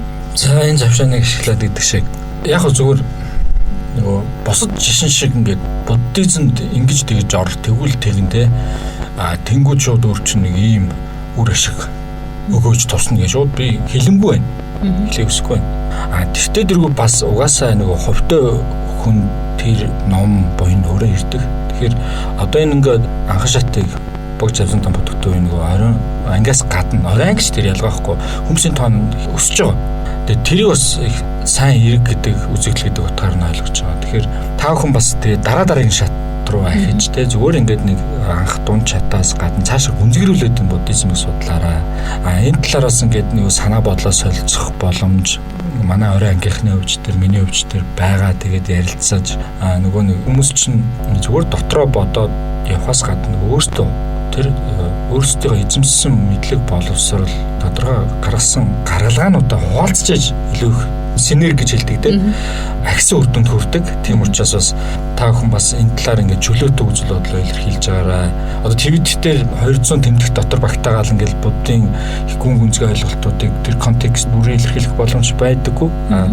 Харин тэрийг ингээд зүгээр яг нүүр тулж ярилцах тийм эсвэл өөр байдлаар тийм арай илүү тэр номон сууж байгаа ч юм уу тийм байдлаар ярилцвал илүү өргөжтэй илүү тусдаг. Тийм учраас тийм байдлаар бол илүү дээр зүгээр л нэг тийм хүмүүсийн сошиал медиа ч юм уу эсвэл нийгмийн нэг хандлага дагаж буддизм бити хандаараа эсвэл юу гэдэг нэг юм зарим нэг тийм юмнууд байдаг л да одоо шин гандаг хийж ч юм уу эсвэл зарим нэг лам нарын сөрөг үзэгдэл ганц нэг юм авир аашнаас болоод буддизм бити тэгж ойлгоороо энэ бол их гүнзгий утга учир чанар агуулгатай ийм ухаан шүү судлаараа бити зүгээр сэтгэл хөдлөлөөр эсвэл бусдын нүдээр буддизм бити хараарай дурн ороорой гэж л уриалгаас илүү хүсэж байна те. Та бол бас аудион төлөөлөл. Тэгэхээр нэг хүний амар амгалан байдал эргэн тойрны 10 хүнд нөлөөлдөг гэж ярьдаг. Тэгвэл та эндээс авж байгаа эрг сайхан зүйл гэдэг юм уу зөв зүйлээ найз нөхдөд хүрээ гэдэг юм уу гэр бүл дээр нь хэр хэрэгжүүлдэг вэ? Хичээдэг. Дор хань одоо шин гэр бүлийн хувьд чинь эцэг хүн эр хүн чинь бас их чухал ролтой монголчууд өвчтэй. Бусад газараас өөрлөсөн бохоо одоо эмэгтэйчүүд өөр их өндөр болж байгаа. Тэгээд нөгөө гаднаас одоо ажилласаа эрэхтэй хүртэл нөгөө бухимдлаа тээж ирээл те. Тэгээд тэрийг ингээл гэртээ тар тур ингээ оруулж ирэл. Тэр чигээрийг нэг оройг бухимдалтай өнгөрөөх те. За дээр нөгөө архит харсан те. Энэс болж одоо маш олон хүний амьдрал сүрдэг штэ. Гэр бүл сүрдэг. Тэгээд энэ маань одоо шинэ одоо би архи удгүй гэж бол өөрөхгүй баяр ёслолоор амсдаг. Яг одоо тэр дөрөв Орос явахаас өмнө бол их уудаг байсан. Хүн чинь өөрийн өстөө мэддэг юм билээ. 7 хоногийн 1 2 3 4 уухыг ингээд тоолоо гайгүй ингээд тооцоод идэг. Тэгсэн чинь баг үнцэндээ архинд орцсон явж байсан байгаа байхгүй юу. Тэгэхээр одоо бол ер нь одоо юу гэдэг нь зүгээр ингээд нэг тийм алкогол энэ төр сайл болох хоолойхыг л хэлдэг хүсдэг гэжсэн. Тэр байдал маань ямар нэг хэмжээгээр гэр бүлд маань эргээр тусч байгаа гэж ойлгодог. Тэгээ архин нөртүүлж гисэн гэртээ орох бол нэг тийм сайхан зүйл биш. Дээр нь одоо ингээл уур бухимдалгүй тэгээ юмэг их ууж ухан харахтай тайлбарлах энэ ямар утга учиртай ингээд бас манай гэр бүлийнхэн ч дээж аавч дээр өөр хүүхдүүд маань асуудаг. Тэгээ тэрийг бас ингээд арай өөр утгаар тайлбарлаж таниулахад маань буддизм их тулгуурлалдаг доо. Тэгээ тайлбарлаж боломгүй олон зүйлүүд мэдээж байгаа л да. Тэгээд тэр болгоныг одоо ингээд улам гүнзгийрүү судлаад бусдад илүү их хүртээмжтэй болохын төлөө явж байгаа. Шууд өөрийгөө яг ийм үр дүнд хүрчлээ бас ам бардам хэлэгдэх төслүүд бол одоо хязгаарлагдсан. Энэ Монголд бас ерэн сүүлийн үеийн хамгийн нийгэм тулгамж байгаа асуудал нь яалтгүй ярих. Дээрээс нь одоо хартай хүний асуудал мэдэх болж байна. Энд холбогдож байгаа маань хүн тушаалтай хүмүүс их холбогдоод байна шүү дээ. Монголчууд бид нэр цөөхүүлээ. Жижиг үндэстэн харийн иргэшээлд орох бас нэг суурь болчихмаа. Тэгэхээр энэ дээр нэрүүн таны өдөр нь ямар байр суурьтай. Дээрээс нь бурхны шигсэн ёс суртахуун одоо шагшаагаас их гэж байдаг. Энэ дээр ч юм уу энийг ч хоригсон. Энэ ийм байдаг шүү. Энээс гарах үр дагаврын тухайс ярьсан байгаа.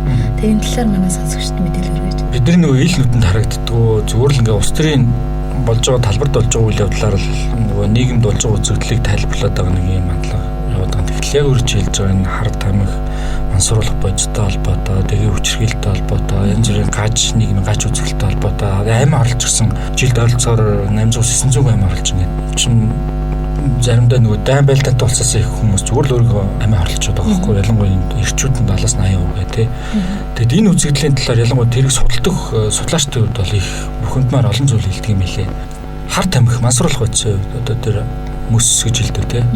Синтетик тийм бодисуудын нөлөө үнэхээр их өндөр. Одоо жишээ нь тэр чинь оргазмыг 10,000 40,000 дахин давсан тийм сэтгэл зүйн таашаал өгдөг гэж ярьдаг юм билээ. Тийм учраас нэг автцсан хүн тэр таашаалыг дахиад мэдрэх гээд ингээд орчоод байдгийн байна. Тэгэхээр чи нөгөө дахиад энгийн төлөвт тэр хүмүүс дахиж байх нөхцөл дахиж байхгүй болчихдог залуучуудаа. Тийм учраас энэс айл болох хол бай. Тэр хилээд байгаа хар тамхиар мэдэрч байгаа амгалан аз жаргалыг яг хэрэг дээр тэр бясалгал те буддизмын нарийн гүн номуудыг судлаад яг номынхан дагуу бясалгал хийгээд хүн гэдэг амьтан үр дүнд хүрдэг хүрж байсан юм туршлагууд хангалттай олныг хэлж болох байх. Тэгээд тэр нь бүр үрдэх гэж байгаа үрд ажиглалыг. Тэгэл чар тамхи юм биш. Хэрэглээ тодорхой хугацааны дараа гарлаа дахиад дэлгөө эргэж орлоо. Тэгээ бүр зовлон болчихно гэсэн үг байхгүй. Эргээд эн чинь над жаргал мэдрэх биш. Зүгээр л эргээд тэрийг хэрэглэх тийм донтоолч таа гэсэн. Тийм учраас ер нь бол энэ хоёр зүйл хүн тийм эерэг зүйл сайн зүйл авчирдаггүй маа. Энэ өөрөө нөгөө тийм муу бодис энэс өөр байдлаар ад жаргал амгаланг мэдрэх үзэх боломжууд залуучуудын хувьд бол байдаг шүү гэдэг бас хэлэх байна. Бид хоёрыг сонсож байгаа хүмүүс маань таны насныхан залуучууд ер нь бүх насныхан байна. Тэгэхээр тэднэрт хандаад ялангуяа залуучуудаа хандаад залуучууд маань ёс суртахуунтай хэрхэн байх ёстой юм. Хэр төлөвшөлтэй байж ээж одоо альва буруу зүйлээс өөрийгөө хэрхэн татгалзах. Монголын ирээдүй хойч энэ Монгол улсын орчин тогт үндэс байх юм бэ. Энэ дээр та өөрийнхөө саналуудыг хэлээд хоёулаа өнөөдрийнхөө нэвтрүүлгийг өндөрлөе. За яг хүн бол ерөөсөө л аж аргалтай байхын төлөө амьдардаг. Амгалан байхын төлөө. Зовхгүй төлөө. Тэр зовлонгүй байх, амгалан аж аргалтай байхыг л олохын тулд янз бүрийн арга хайдаг. Яг залуучуудын үед одоо тодорхой төр аж аргалтай байх шалтгааныг гаднаас гэдэг би үлж байгаа гэхээр бүр заавал бүр ингээ бүр гадаад тусаас те гадаадд тэгдэг ингэдэг те тэнд л яг жинхэнэ аж аргалтай нөхцөл байна. Тэглээ хөгжиж те гэж ботхоос илүү ер нь бол зөв хувь хүнийхээ хувьд амгалан жаргалантай байх. Тэр нь бол хаач багс үл хамааран гадаад байна уу, Монголд байна уу, хайр гариг дээр ч юм уу, сарн дээр ч юм уу үл хамааран дотроосоо л болдог. Амар амгалан.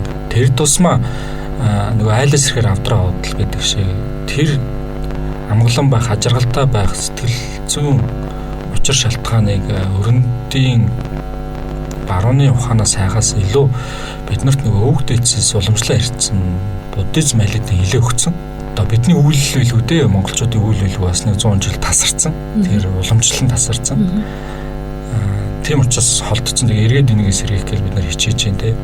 Тэрнээс хайвал яасан бэ? Уламжлал гэдэг мууз бол шээ. Монголчуудын нэг сэтгэл зүйн онцлог гэдэг. Тэр нь болохоор юмыг их ерөнхийлж ярьдаг. Ерөнхийдөө л гэдэг. Ерөнхийдөө л гэдэг. Тэр нэг сэтгэл зүй хэл ярианы онцлог юм шиг бид нар энэ. Тэгээд эхлээд ингээд бид нар их монголчууд их гадагшаа ханддаг байхгүй. Гадаад мэдээ их үздэг. Трамп тэгсэн байна гэл те. Австрали тийм үе тухайлбал яг одоо энэ Улаанбаатарт юу болж байгаа талаар мэдээлэл их багтай. Энэ тухай хэлцдэг ч гэдэг юм уу. Хажууд айлт нь л бараг зодон цохон болоод тахад хайхрахгүй тэгсэн мөртлөө сошиал медиагаар хүчрхийлэл бол хүн төрлөختний дайсан ч гэдэг юм уу сүр лооцсон хөвшүүл яваад байдаг хүмүүс байдаг л да. Тэг. Тэгж жагаад монголчууд нас явах тусмаа ерөнхийдөөсөө тусгаар хандна гэж хэлэх юм да одоо. Глобал юм бодож сэтгэжсэн. Үгүй энэ явж энэ ч энэ болгон ч бүгд монгол хүндээ монголчуудад бидний уламжлалт байсан юм байна гэж дотгошоо хандж эхэлдэг байхгүй юу? Нөгөө Европ ч юм уу тэр хүмүүсийн хувьд бол тийм биш. Өрн дахны хувьд эхлээд өөрсдөөсөө явж байгаа. Тэгээд дараа нь глобал болдог. Тусгаагаас иргэрээ явдаг зарчимтай. Тэгэхээр тэрийг их эрт мэдрэх хэрэгтэй юм шиг байна. Гадагшаа ингээд нүдэнийхээс гадна дотгошоогоо нүдэнэ. Монгол руугаа нүдэ их эртний хөвлөг сайн юм байна. Тэр буддизм гэдэг ер нь бол сэтгэлийн амар амгалан аангаас гадна мэдлэг шинжлэх ухаан оюуны их том үр дүнд хүрсэн зүйлүүд байдгийн байна. Тэрийг уншиж судлаарай. Бас ч 90-ад оны ихийг бодвол одоо нөгөө кирилл дээр болгоцсон бас бидний одоогийн хэл рүү хөрвүүлчихсэн бодмөрийн зэрэгээс аваад их олон номууд байна. Тэрийг уншиж судлаарай. Тэр нь энэ талаар богж авсан том бодготөөс аваад их хөлгөний төв тэгээ гандан хийдэг янз бүрийн сургалтууд явдаг. Тэгээ тэнд бас хамрагдаж үз судал тэгэхгүй ингээд зүгээр сошиал медиагийн араас буддизмыг шүүмжлээл болохгүй байна. Энэ бол ийм гээд өөрийнхөө явцуу хараа өнцгөр бити ингээд тайлбарлаж асуудалд хандаад байгаарэ. Тэгээд мэтгэлцэх зүйл байвал өстой нүүр тулаад ирээд уулзаад надтай ч гэсэн манай 20 ангийнхандаас ярилцж болно шүү. Бид нар нэг тийм хар яар бар гэсэн хүн айлгч хүмүүс биш ээ. Их чөлөөтэй нээлттэй хүмүүс шүү. Зүгээр тэрийг илэрхийлдэггүй сошиал медиагаар л PR-дад байдаг буцаж шашны хүмүүс шиг биш л болохоос биш. Иргэдэр бид их чөлөөтэй либерал хүмүүс. Харин ч бүр юмыг их нээлттэй авч үздэг, хардаг, тайлбарладаг тийм хүмүүс шүү. Юмд хитрхи баригдсан, атгахтай баригдсан явцуу бодолтой хүмүүс биш ээ гэдэг бас хэлэх гэнэ. Манай нэвтрүүлэгт оролцсонд маш их баярлалаа. Тэгээд ажил хөдөлмөрийн өндрөөс өндөр амжилтыг хүсье. Буян номын цагаан үсэн сэтгэгчлэн бүтэх болтугай. За баярлалаа энэ нэвтрүүлэгт оролцож бас өөрийнхөө санаа бодлоо чөлөөтэй илэрхийлэх бас олон сэдвээр орж ярилцах боломж олгосон. Зохистой илгөө FM. За тэгээд одноо нэвтрүүлэгчтэй баярлалаа. Бидэнтэй хамт байсан сонсогч та бүхэнд баярлалаа. Дараагийн бид буддист нэвтрүүлгээр иргэн уулзлаа. Түр баяртай. Бидэнтэй хамт байсан сонсогч та бүхэнд баярлалаа. Дараагийн бид буддист нэвтрүүлгээр иргэн уулзлаа. Түр баяртай. Эрхэм сонсогчдоо та бүхэн бид буддистийн нэвтрүүлгийн шинэ дугаарыг бүлээн авчиж сонслоо. Жавзандан бодог төвийн дэргэдэх Зохис Даялгуу 89.7 радио 2019 он